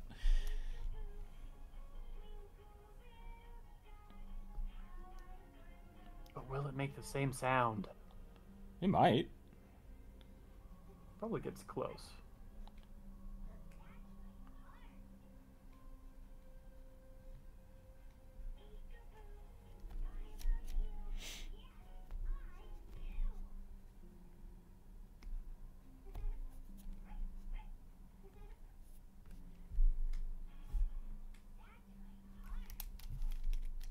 I feel like I'm getting a little, I lost what I was doing here.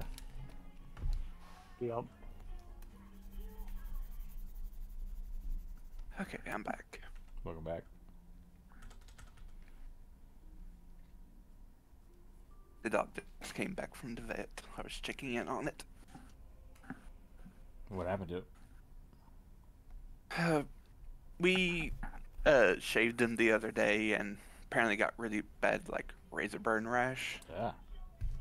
And he started, like, digging and, like, hurt himself real bad. So, like, Antibiotics? he got, yeah, antibiotics. They gave him a shot, and I said I was surprised they didn't put a collar, but like where he hurt himself on his neck, it goes too far down for them to put a collar on the cones. So. Sorry, Sir Cobb. Can you make a chief barbarian? I can put it on the list. Did you have a race for that? I'm already doing a. If your suggestion was the Baker Tabaxi Barbarian, that's what I'm working on. Oh, chef barbarian. Yeah.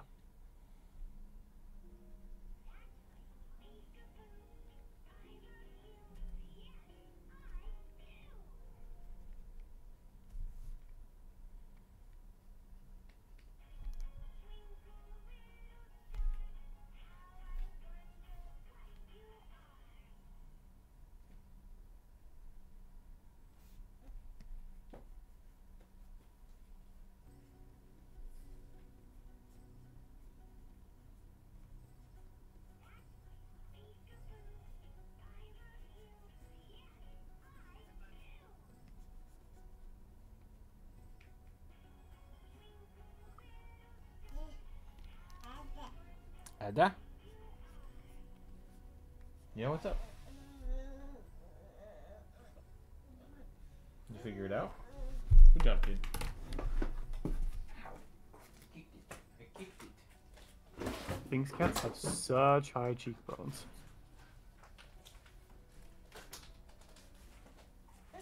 Don't forget you have snacks here, kid.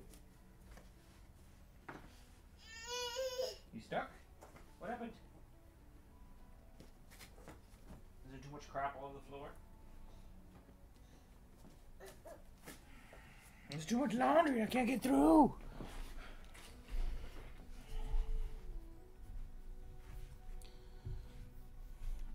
Okay, I feel like he needs extra grenades.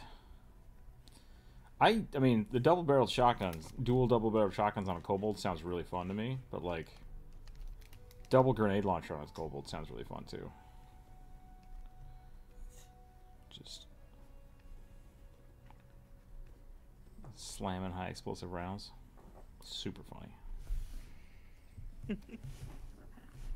What's the super chat side quest? The super chat side quest is essentially if anybody gives a super chat in YouTube, or on Twitch. If you just do bits, we turn off the ads on YouTube, unfortunately, because I can't turn off the Twitch ads.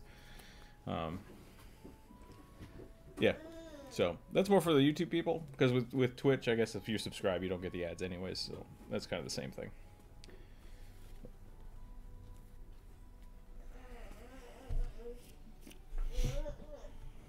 Yeah, so give Rook all your money. Give me the monies. Pay for the child's college fund. Yep. I need thousands of dollars to hire people to work on my game.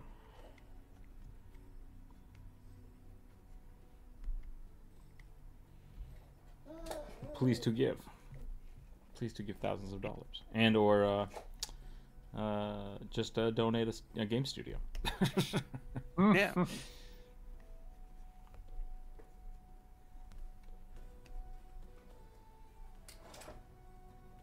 This is all a joke. Only give if you can. Yeah, please don't give Do me not money feel you pressured. can't afford. Yeah. Do not feel pressured. I would feel horrible about that. Don't do that. Take care of yourself first. And then if you enjoy the content, watch the videos, send money. Watching the video helps. I don't know what happened. Like, I think it's just probably the beginning of the year kind of stuff. I guess it's already April, isn't it? Yep. There's been a very strange drop off in YouTube revenue. So we'll see what happens. Probably people going on spring break. That could be.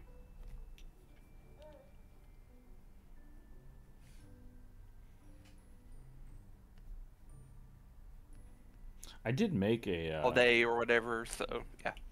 I did make a grenade launcher for the bug people. That was really fun. What They bug wanted- people? They wanted the people I was doing drawing all the bugs for. They wanted a fantasy-based grenade launcher, so I made one for them. I wonder if I could share that. I think they'd be okay with me sharing that stuff. I should have just grabbed those. I mean, I hope that project gets off the ground again. That was a fun project. I haven't heard anything about it since. They put it on pause. They paused it for a little bit. Yeah. I'll say that sounds like something Tyson will come up with. The boonk. There we go. Saying he was going to make a growth gun.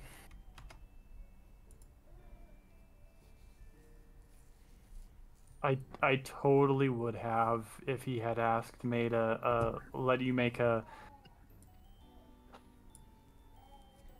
bombardier beetle based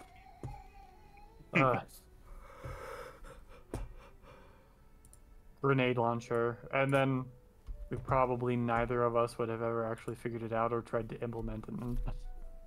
I was going to say, if we're doing bombardier beetle, not so much grenade launcher, there is a Drake rifle which does shoot out globs of energy. So it could just been a reflavored Drake rifle. Or if you wanted a big spray, it could be the breath blaster. Yeah, I feel like breath weapons as a gun type is just that should be a big part of it. Cause like it's one of the higher level ones. It's a blunderbuss made from the trachea of dragons or other creatures with breath weapons. I mean, like the farther you go back, the less accurate guns get until you get to the point where you're just like, what if explosion out front? It's like, yeah, do that. I mean, all right, rolling dice. I rolled a 5 again. What is happening? Lanternfish, rocking fishing apparel, maybe an electric eel tool or sidekick. Okay. I was going to say the Byzantine Empire did have fire siphons attached to boats that they would use to burn enemy ships in the ocean. The sea.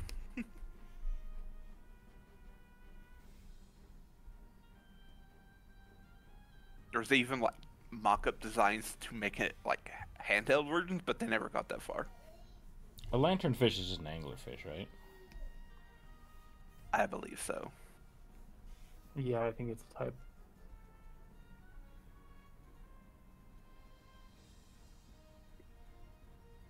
Let's look to Google. No, it's not. What's a lantern?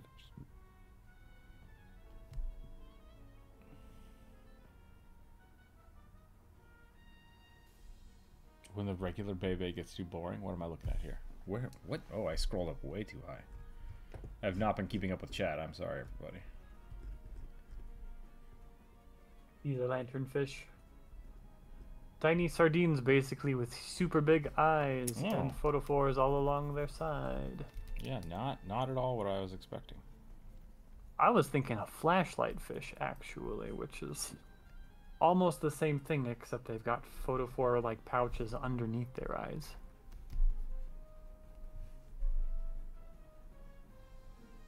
Actually, I guess flashlight fish are squarter, and they look a little bit more like goldfish. I don't like that sound I just heard. I'll be right back. The child has escaped the room. Let's see. They're mesopelagic fishes. Flashlight fish in the darkness look very funny, actually.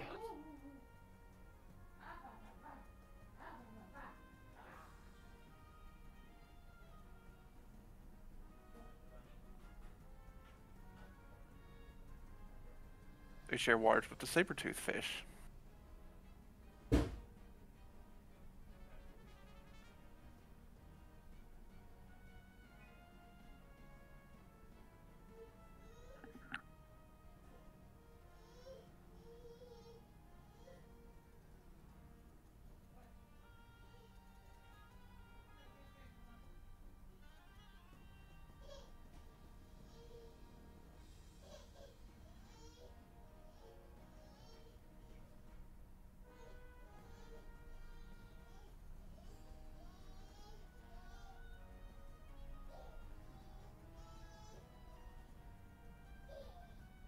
She's a barbarian, but she's also a baker. I'm like, do I need to resist the urge to have her wearing only the apron, chat?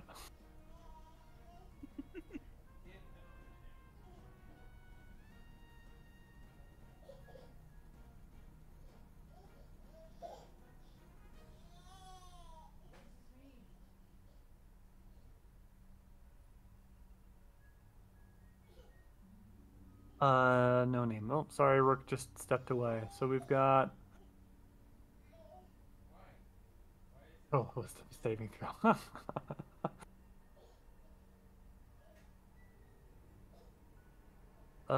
No name, we've got... Oh, you can't see that. Over here. You actually can see what has all been drawn, so... Yeah, it's all on the side. So this guy... Some rugbies, a hillbilly bard with a shotgun guitar, and a hobgoblin. This guy in purple is the hillbilly bard. It was a beanie with feathers in it and a shotgun barreled guitar. And then I forget the prompt for the hobgoblin was this guy. And then Rook just started in on the lanternfish. And I'm working on a tabaxi barbarian with a rolling pin for a weapon, because she a baker. The prompt also included small kobold husband for her, but I said one character is enough. Yep. And it's also only supposed to be one character. Yeah. I break the rules sometimes.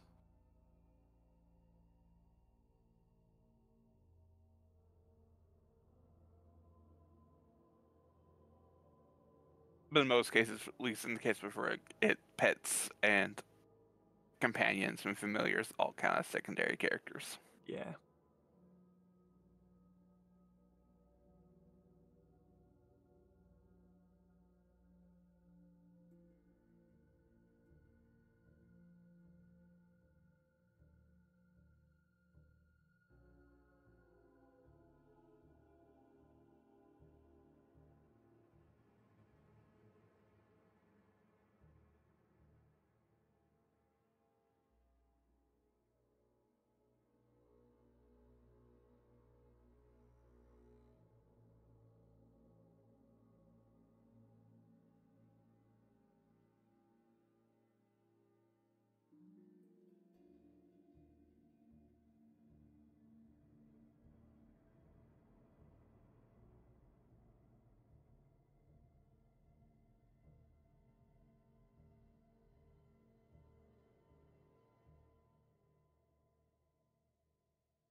We got a Jack in the Box for the kid's birthday.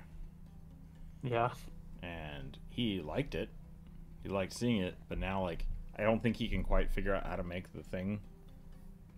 Can't figure out the tiny crank. Oh, yeah. And so he just grabs it and screams.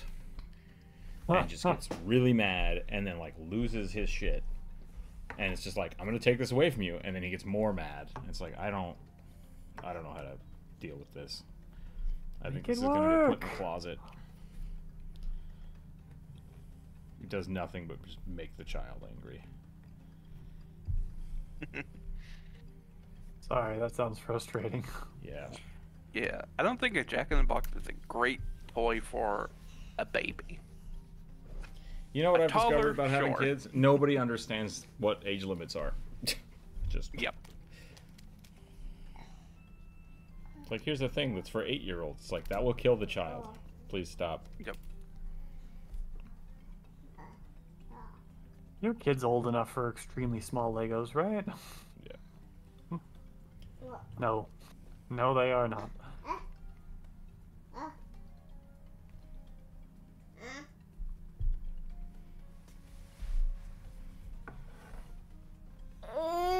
Yeah. You stuck? You're stuck because you won't let me put you on the floor.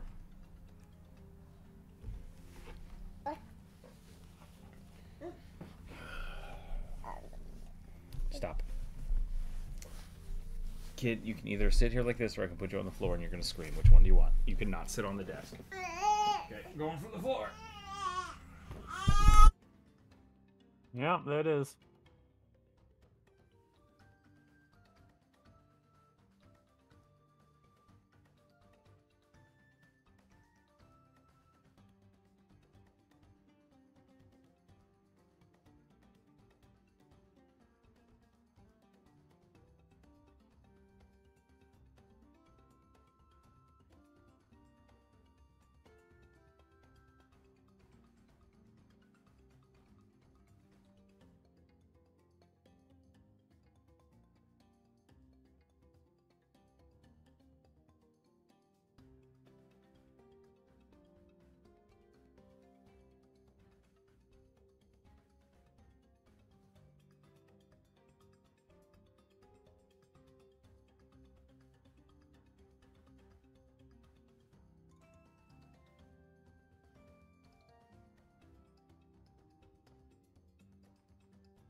Fish just don't have necks. Like, Correct. Why do they need necks? They don't, which is why they don't have them. Technically, more or less address the rook, but yeah. Do fish even have, like, designated cervical vertebrae? I'm curious now.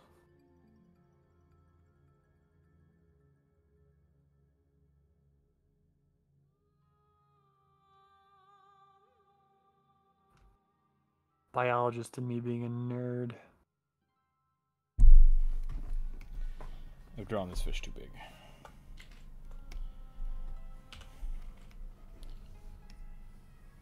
What did you ask? I'm sorry. Do fish even have designated cervical vertebrae? They have collarbones. Cervical vertebrae. I don't think so. I don't think so. Now that I think about it, then that fact that we have a neck is kind of weird.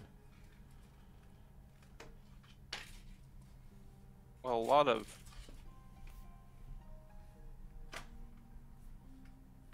All terrestrial vertebrates do. yeah.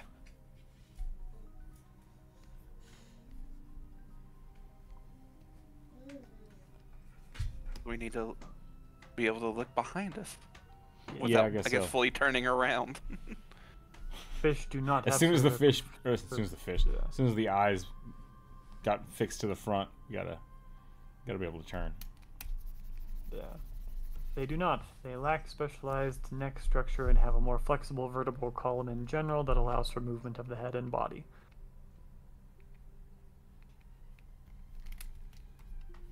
Are fish just all neck? Is this the follow-up to the centaur videos? Yep. Driving people insane with all these rhetorical existential questions. That if I can get my life, go through life just making people ask existential questions, I'm fine with that. Like, it's a life worth doing. I really just want to start mimicking the child, but that'll be very distracting for everyone.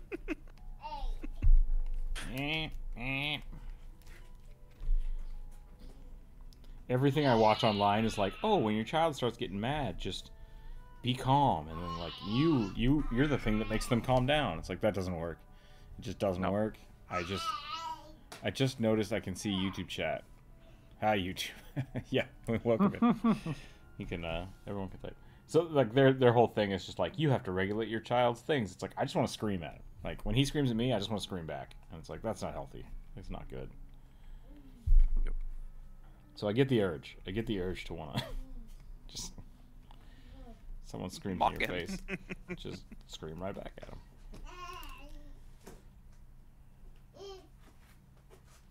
And then it becomes a game for them, and then it'll never just stop. Yep.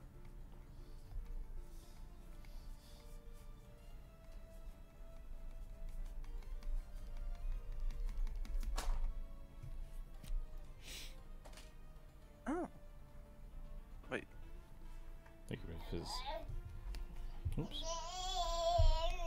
That's nice. I'm actually surprised you guys can hear that, but he's on the other side of the room screaming at the front door. Cause I have a screen door open so you can look outside, and he's just going to town.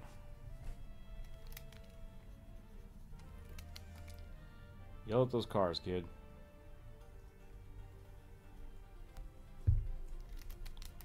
So we are firmly past dinosaur stage and into dog stage. Yep, 100%. Whiny, yippy dog phase. Congratulations, you are now the owner of a chihuahua that looks like a human. Yep, essentially. Need to take him for more walks.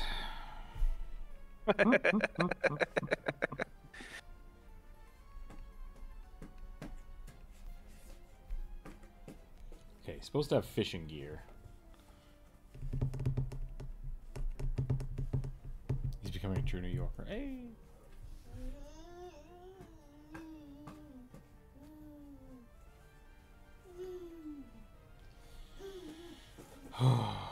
I'm exhausted though now. I'm sorry. No, it's alright.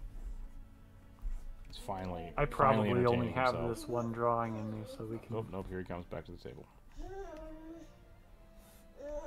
Anytime I'm sitting at my desk, it just becomes a fight because he just wants to touch everything on my desk. Yesterday, he discovered he can climb up on my desk if I'm not sitting in my chair.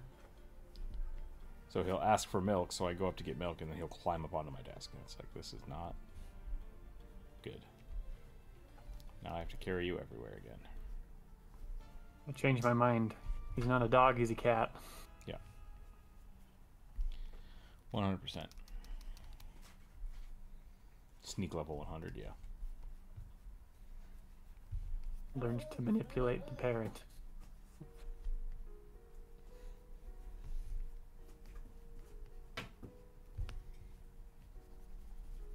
I finally got my game working again last night. That's good. Which is good.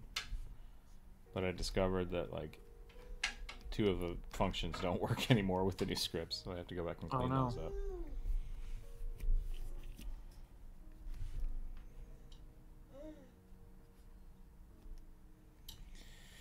It's a mess. It's always a mess.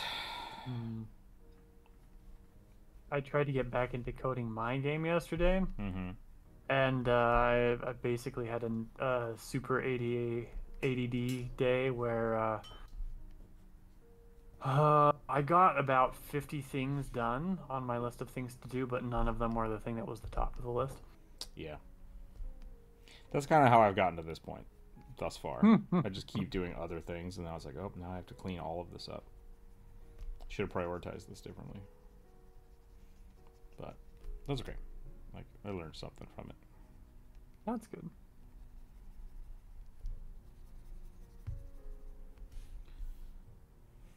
I'm not going to be down on myself for having gotten stuff done, because most days I I'm not well enough to get stuff done.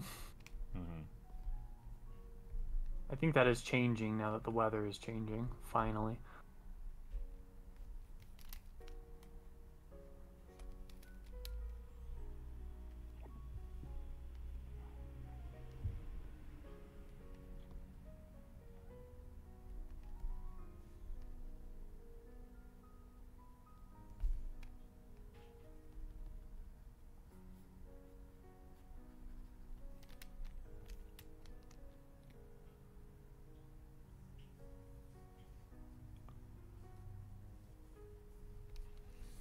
Better weather means more allergies. Yeah, I know that feeling.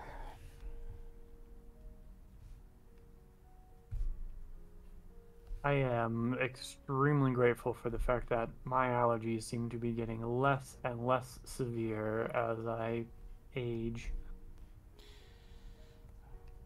Why is this called a lanternfish?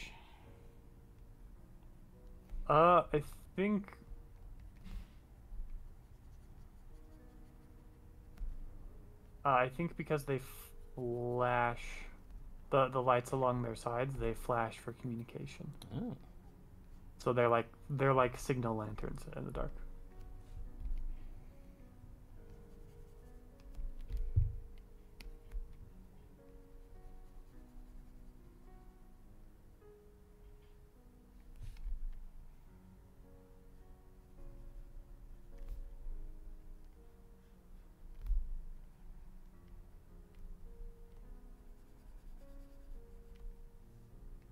I personally like flashlight fish better because in the darkness they look like possessed goldfish. Yeah, I can see that.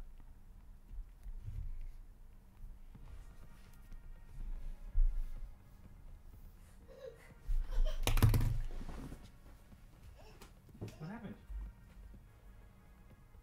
What happened? Can't just pick you up every time.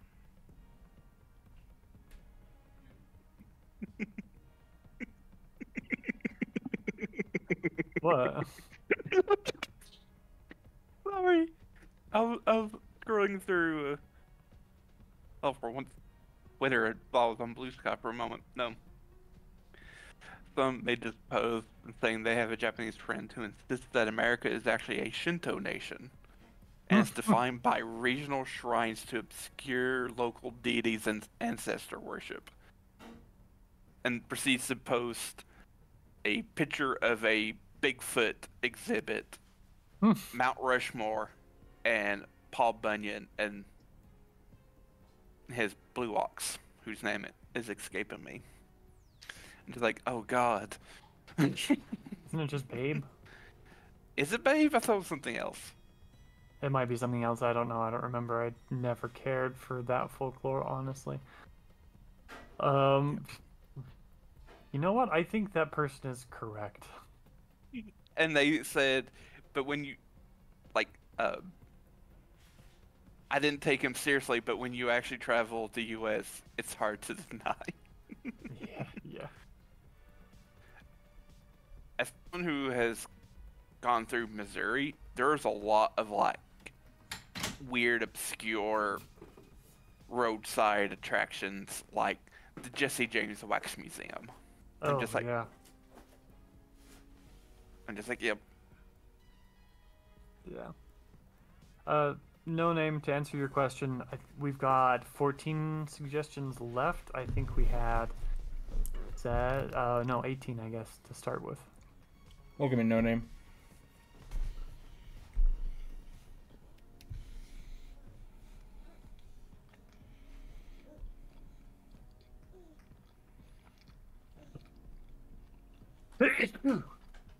Bless you. Thanks. Sorry. That one snuck up on me. I didn't get away from my mic in time. I apologize. That sounds painful.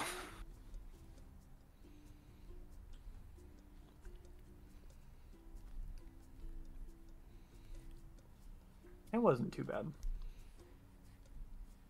I've had more brutal sneezes. Okay, now I gotta get these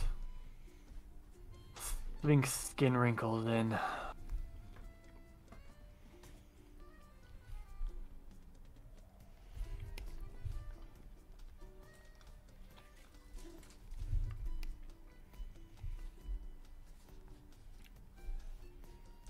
fish net up here.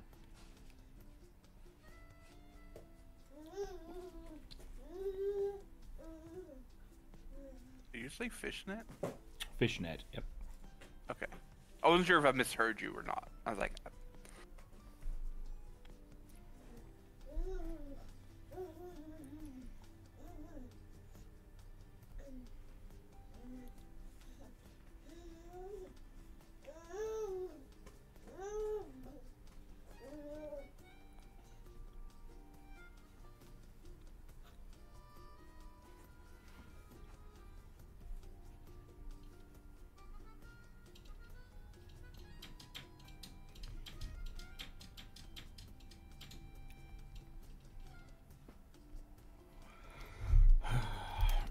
I really like what I've got here, but I'm not happy with this mouth.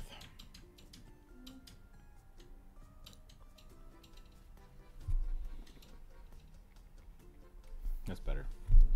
It's a very slight variation difference here, but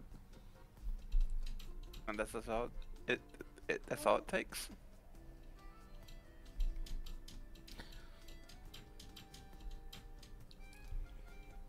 Corvus, I think Final Fantasy is doing their callback.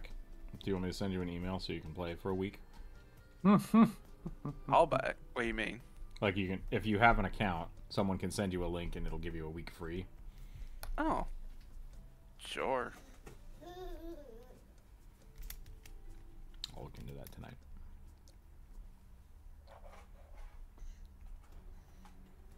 Maybe I'll be able to progress more of not Endwalker, but Shadowbringers. Shadowbringers is good. Like in the fairy village at the moment. Last time I remember. Probably my least favorite part. I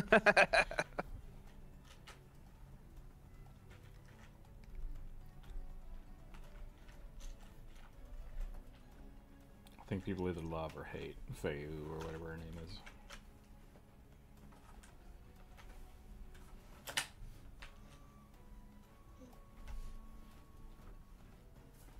I don't think I'll try to rush through it like I did with some of the other stuff. Kind of take my time with it.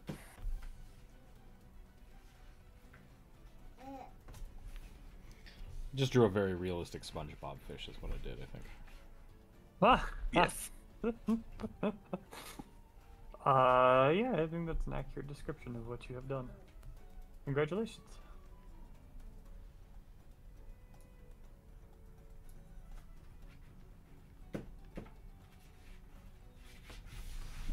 Man.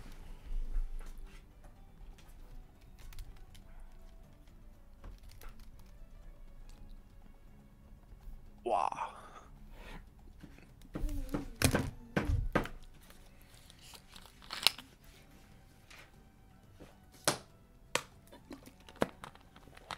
Knows today's Wednesday, but it feels like a Thursday.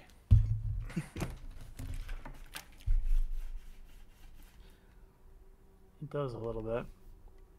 Can't feel Pete Pudge the fish tuna? Do you know what tuna is? It's fish. It's fish. Fish eat fish all the time, An man. abomination. Fish eat fish all the time. Alright, Yeah, a little it's- confused. Sorry. Lilo and Stitch.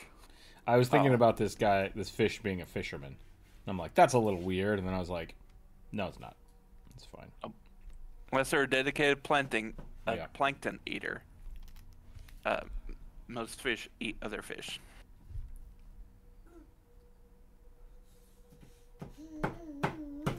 Or other ocean organisms, I should.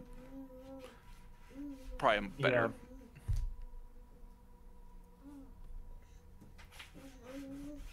Just about everything in the ocean is indeed pescatarian. Mm-hmm. Not necessarily. Technically, orcas eat moose. I said most everything, not absolutely everything. That's fair.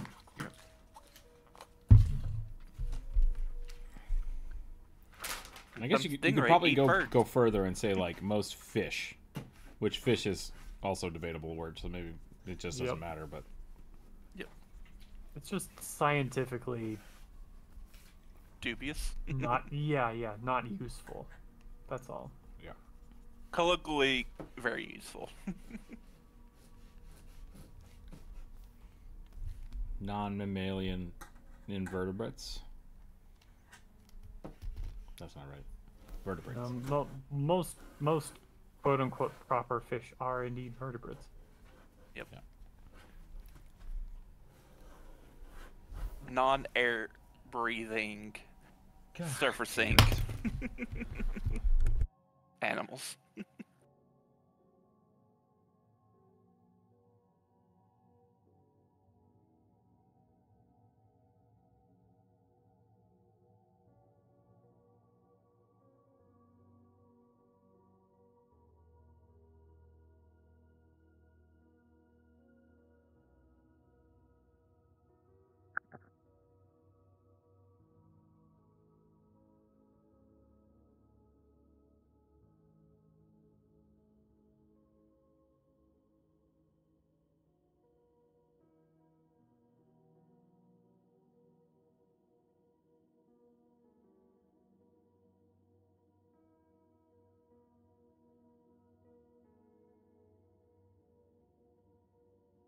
Ah, I'm so glad Magma has a blender tool now.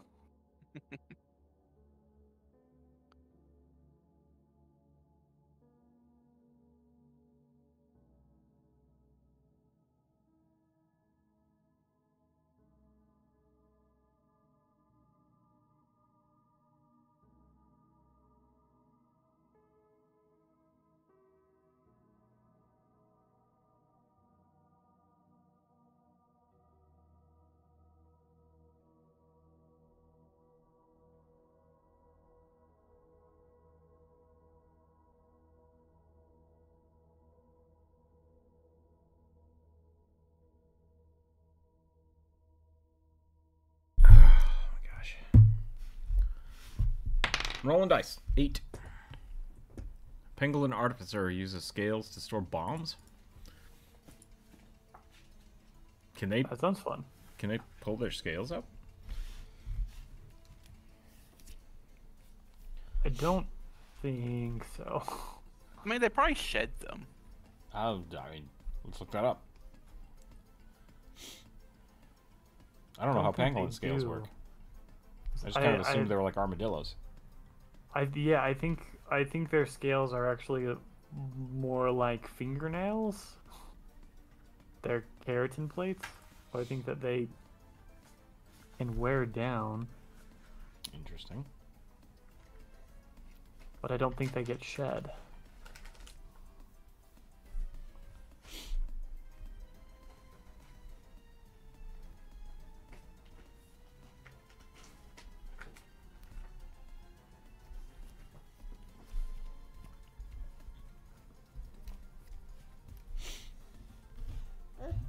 Oh, they're modified hairs. Scales have a Okay. cuticle of several layers of loosely attached, flattened keratinized cells.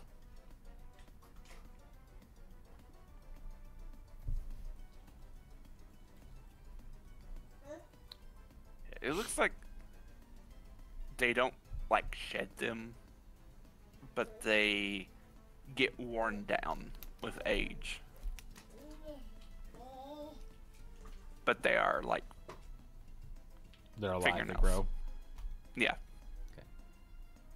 Hair turned into fingernail.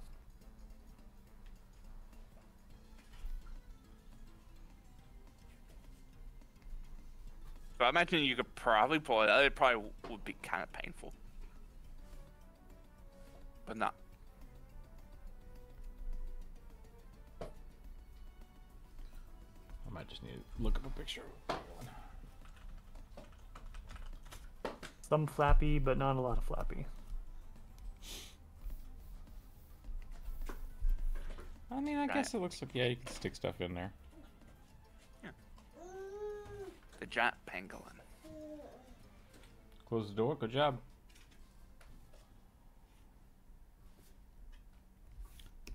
They're so funny looking. I love them, and I'm sad that people have been dumb and made them endangered. I think the thing that makes them so adorable is that they're balanced.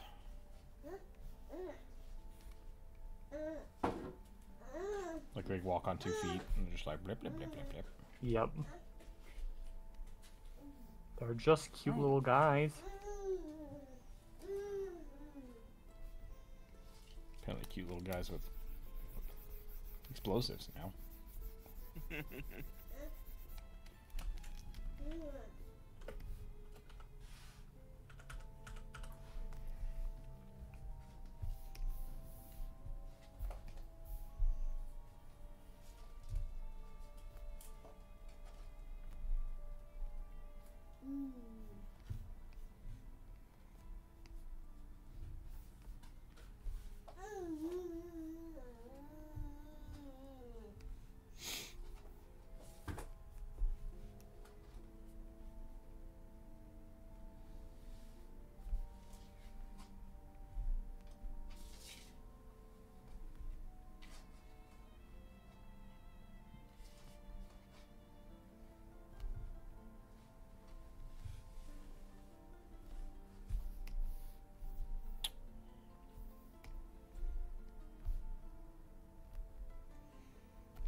A pangolin with scales would basically be bald?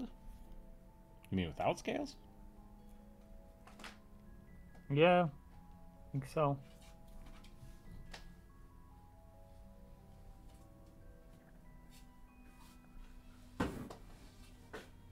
Yeah. Guess I was wrong. Stupid. This is the issue trying to Google anything anymore. Is just you get just wild answers anymore. Yeah. Things they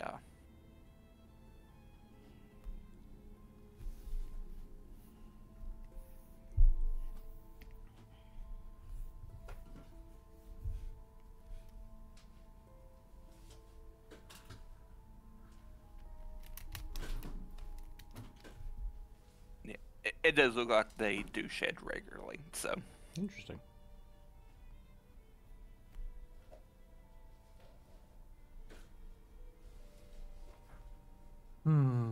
Yep, I guess I was wrong too then. I would not have thought that, but I guess, like, we do drop hairs. Yeah. So. And if the scales are essentially modified hair, then it would make plates. sense that they would drop them. Yeah. Yep. Grenade launcher, Like get it's- out of here. It's probably not like how a dog shits, but like it's probably like 1 or 2 at a time or something like that. It's probably not like they lose a winter coat and are naked. Yeah. Because they would not last that long. No, no. Especially considering they live in Africa and Asia. You got lions and tigers, leopards, oh my. Kid, what are you doing? Okay.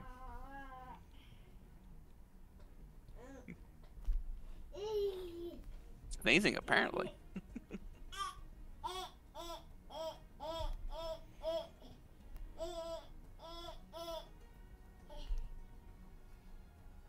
He took my water bottle and just slammed it in the door. Like he threw it on the floor and then slammed the door on it. I don't know what is going on. And now he's yelling at it. Send help. If I had to hazard a guess, I would bet he is mad at it for distracting you from him. Maybe.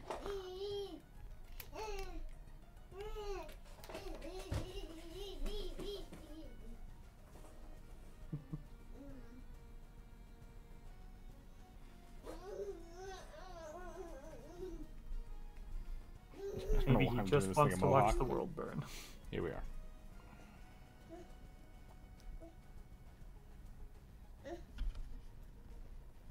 What's up, kid?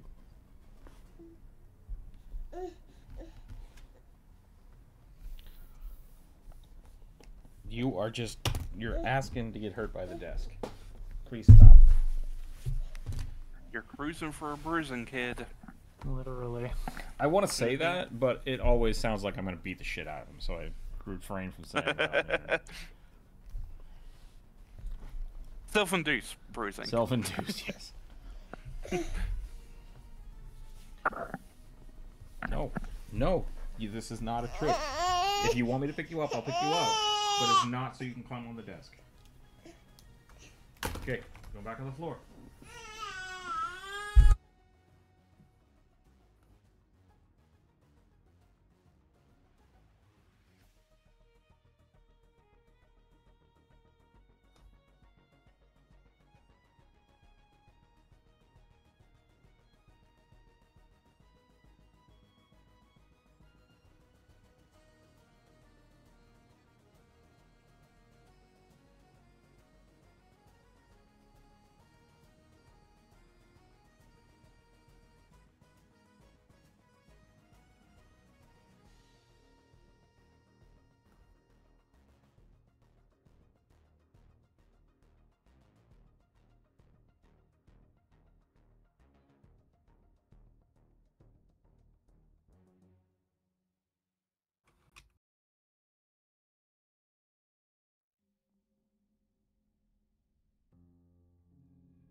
I'm getting into pug dog territory with this face.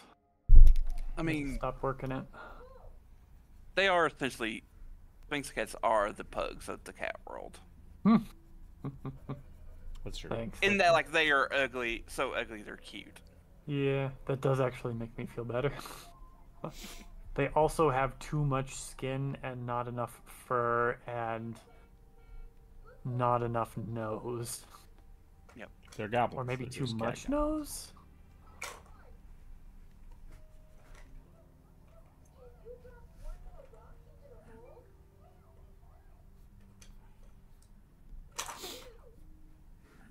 Players need more dynamite. That's all I'm saying. You can probably craft it. No, it's an uncommon item. I looked. Dynamite, high explosive, not fire. Back to our previous conversation. Yeah. What Sonic Pressure wave, damage? bludgeoning damage, or thunder damage in D&D? I could see thunder damage if it's magically induced.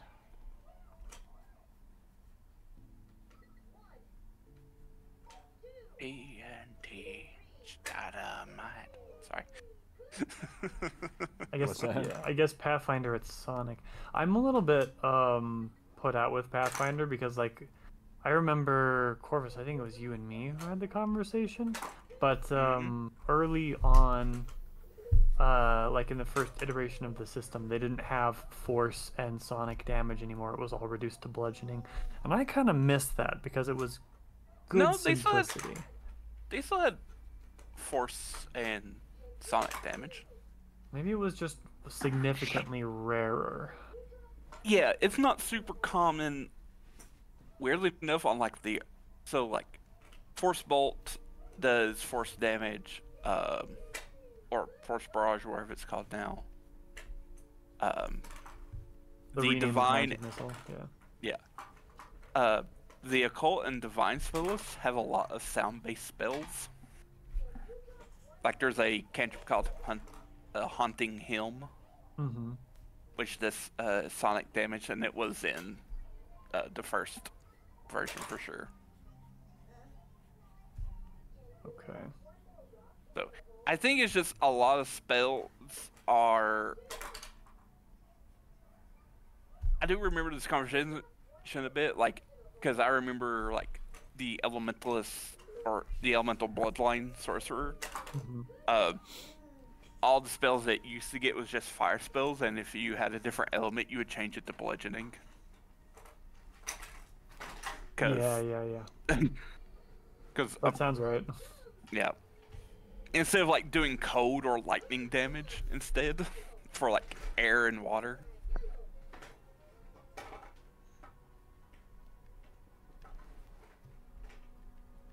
Anyway, I realize that sonic damage is probably a better name for it because it's bludgeoning damage that gets past your skin and hits your organs. But like I don't know, because a lot of explosion stuff and like if we're talking about thunder damage or sonic damage, it really is pressure wave based. So it still feels like bludgeoning to me because you're still getting smacked around by a wave of pressure. It's just air pressure. This goes back to the whole fire versus explosion thing, right? Like, yeah. And a conversation that we've had before about fire versus electricity and both of them being burn types. Same that a with big part acid. of it is like the game mechanics versus realism, right? It's like Yeah. you could do the math for all of these things, but like it's not necessary. Like it's just at some point you just say it's one thing specifically for resistances. That's it. It's just like the only reason we have to specify this is because people have resistances to things. Yeah. Is fall damage bludgeoning damage? Can barbarians fall from the moon?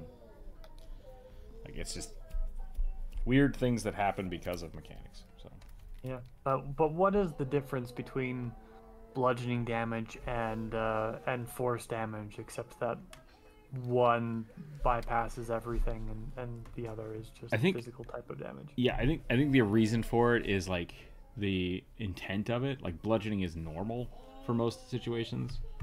Force is magical force. So it's not necessarily like wind, right? Does wind, when wind buffets you, is it bludgeoning you, or is it just applying a force? It depends on the windstorm, honestly. Exactly. So I think it's in game specifically. I think the reason they have two different ones is so that you have that variation, right? Like, yeah. I'm casting a wind spell at you. I'm not hitting you with a mace. Yeah. And sometimes I really am grateful for the distinction, but a lot of the time I'm also like, this is maybe an unnecessary complication. Yeah, you probably don't need it. That's all. Way I've always I have rationalized force is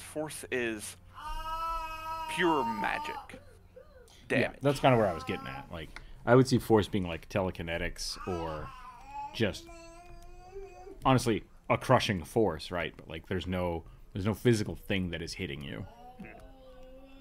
Because a lot of wind spells, if they don't do slashing damage, are bludgeoning damage because you're just being hit with a pressure wave there.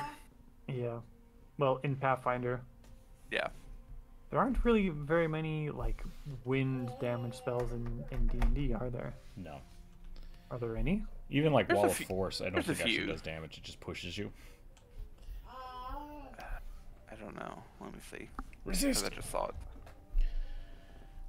They are going to run a modular that uses old school essentials and didn't jibe with the rules and decided instead of running it with Shadow Dark.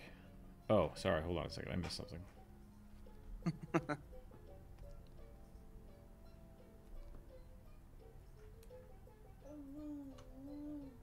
They liked it more with the settings designed the same way as the rules?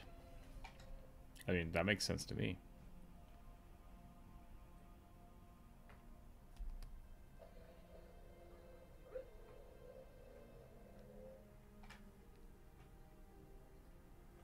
Interesting. I'm a little confused. But... Go ahead, Corvus. Oh. I was going to say, I think probably a more realistic rationale for it is it doesn't sound as cool to say you're just hitting someone with force or bludgeoning damage. Magical bludgeoning damage. Yeah. So it's I think it makes a little sense just to diversify the story narrative of damage types. Yeah. So that's fair. And the problem it comes down to is the issue that really comes up with that when you have a lot of diversity is things like psychic, right? You add psychic later in the development cycle, and then all of a sudden psychic things don't have resistance to it because it was published later. and thus making it super powerful. And it's like, shit. In which, all right, I'm gonna draw one more here. It's a grandiose lion with a punk flare who wields a great sword that is as wild as he is. Interesting. I think, and that's something I think 2E, specifically 2E, has done well, is they have accounted for mental damage for a lot of things. Yeah. Which, making the occult spell list, I think they wanted to do that, right? Like, they went into it with the occult game styles in mind, right? They wanted to have... With, like, the occult spell list and the arcane both having, like, a lot of... Not a lot, but, like, quite a few mental spells, even early on, makes sense. And so, like, them keeping that in mind has... So. Yeah.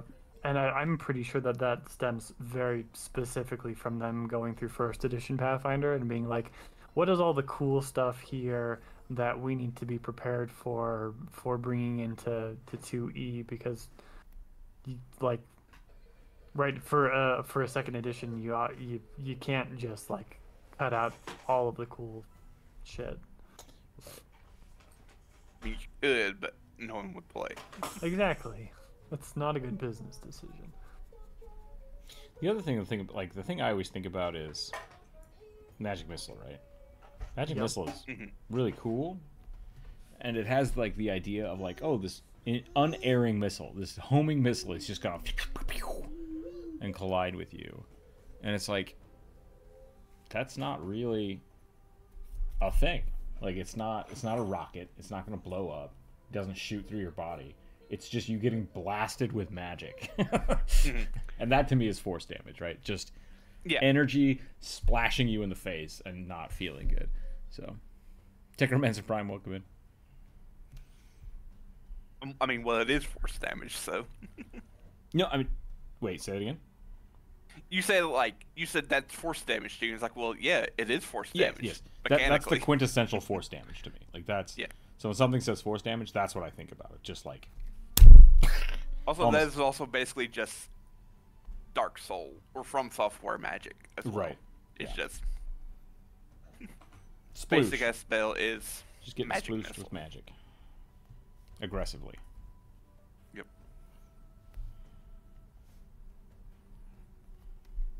I think I'm done with this. Like, there are times where I want to play a wizard or a caster that only uses magic missile. I tried to build one in Elden Ring, and I tried to build one in Baldur's Gate. It was okay because you get like 4 shots and then you're done. Just like, yep. I think it'll be a little bit better shockingly in 2E, where you can, depending on how many actions you use, is how many shots you get. Yeah, plus, I was looking if at you that. upcast it. They've definitely limited the number you can shoot, which is kind of a bummer. But because like in 5e, like the Robe of Stars is a bananas thing. It's just like, I'm gonna cast level 5 magic missile just because. It's like, you don't have that on your spell list. It's like, I have a coat. Just like open the coat up and murder everybody. So like, it feels really powerful in 5e, and I haven't tried it in 2nd edition yet. But I think the maximum in 2e is like, I think the damage goes up. I don't think the number of orbs goes up. So I think the maximum is like 5 or 6. Might be 4. The number of bolts does go up by level. It does? Okay. Yeah. Oh, it goes up by 1 for every spell slot? Correct. And then it goes up again for actions? Hang on. Yeah. So base level 1, for every action you spend, you get 1 bolt, and then every time it's heightened by +2, you get another. No, you're right. Every time it's heightened +2, the damage increases by 1d4 +1. Basically, another bolt. But it's so for every 2 levels. So at level 3, you get 4 bolts. At level 5. 5 bolts. So read that again. Okay. You fire an arrow-shaped bolt of force, one of the most common and reliable forms of magic. It automatically hits and deals 1d4 force damage to the target. Single action. So every action you spend on it, you get another bolt. Okay. And that is level 1. Oh, this is...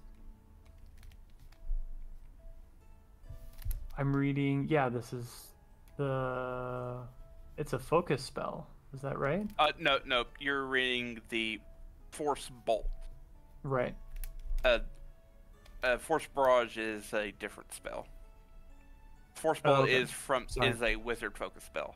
So, Force Barrage ranges from 1 action to 3 actions.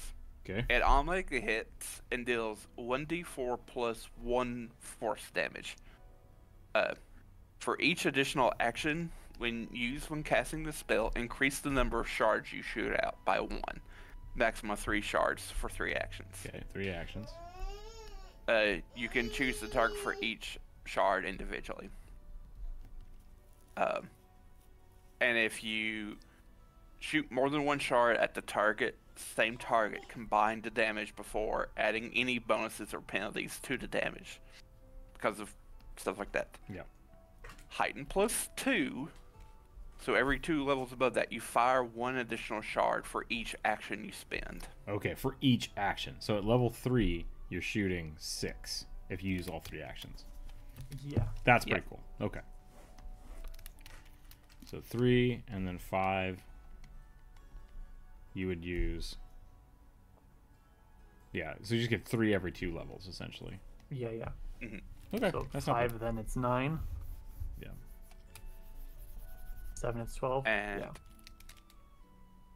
Archives of Nessus even adds a nice little thing about a catalyst, which are consumable items that you can use during casting a spell.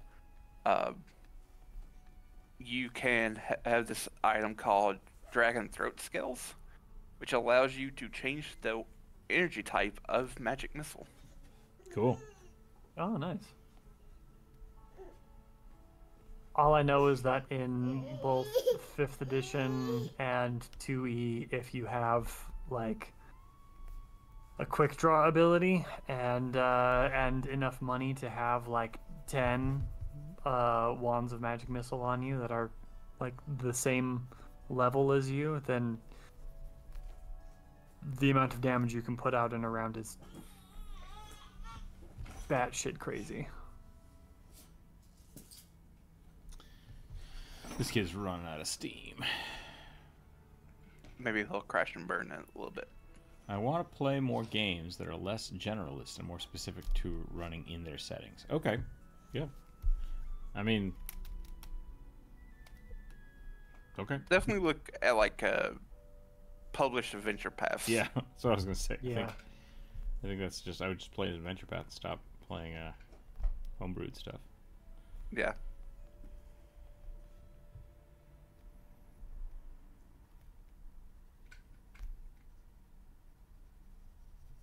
Either that or build your own homebrew with that in mind.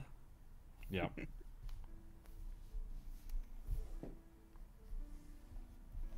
Are you done, Druid? Yeah, I'm done. Okay, I'm going to move this over a little bit. I got all tuckered out. That's fine. I want to get my mohawk. Mohawk grenade. Nido mohawk.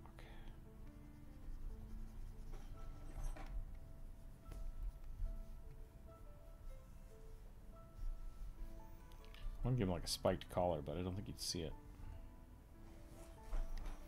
Yeah, not with that much beard.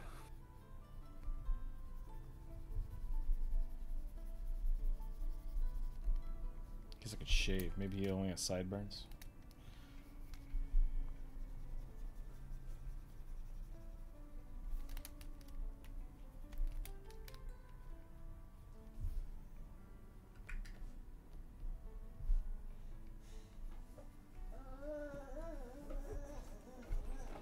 I mean, give him big old mutton chops, and this is basically you if you're a werewolf. Yep. Unfortunately.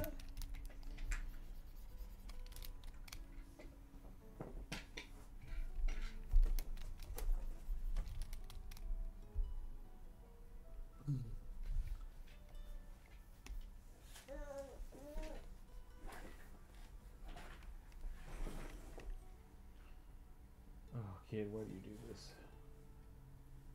Yeah, you trapped yourself.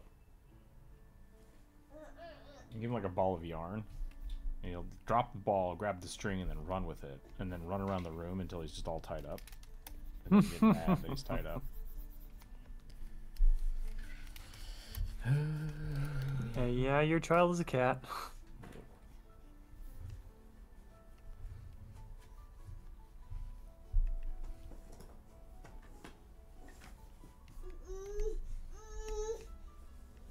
What? Need help, kid? Trapped?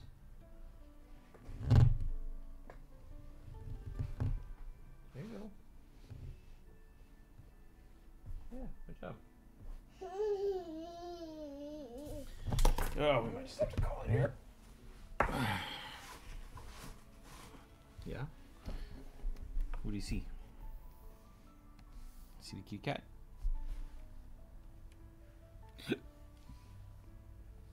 Something that adventure paths do well. Directing player options and tone. Yeah, I mean that's kind of the whole purpose of them. Like, I've said it a few times that like the adventure paths are basically set up, or sorry, the game systems are set up for adventure paths. Mm-hmm. That's why things are mechanically the way they are. And so whenever people run into like, oh, this doesn't seem fair, it's like, well, it's that way specifically for the adventure path so that things don't get broken, right? Yeah. Like, it's how you keep things balanced. It's how you keep things fair. Kid, knock it off. Why so many DMs disallow silvery barbs? Because that was for a very specific One more adventure time path. and put it on the floor again. Don't care if you can sit with me. Okay, nope. Jesus Christ.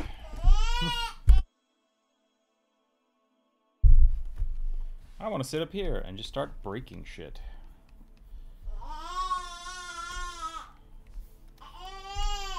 Yeah, I'm gonna take off. I think I gotta go for a walk and see if I can take him to a park or something. Let him run off some steam. But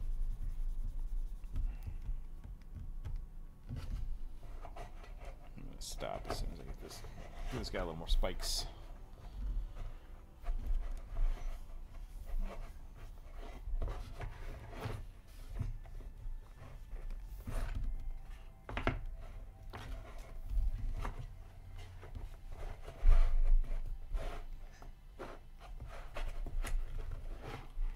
I should save this out. Needs a big old sword.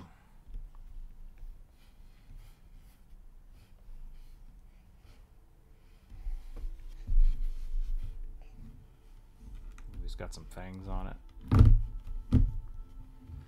Meow.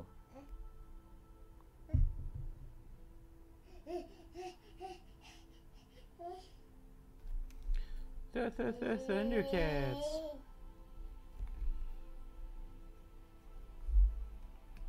I should have just drawn a sword. It was actually a pretty cool sword.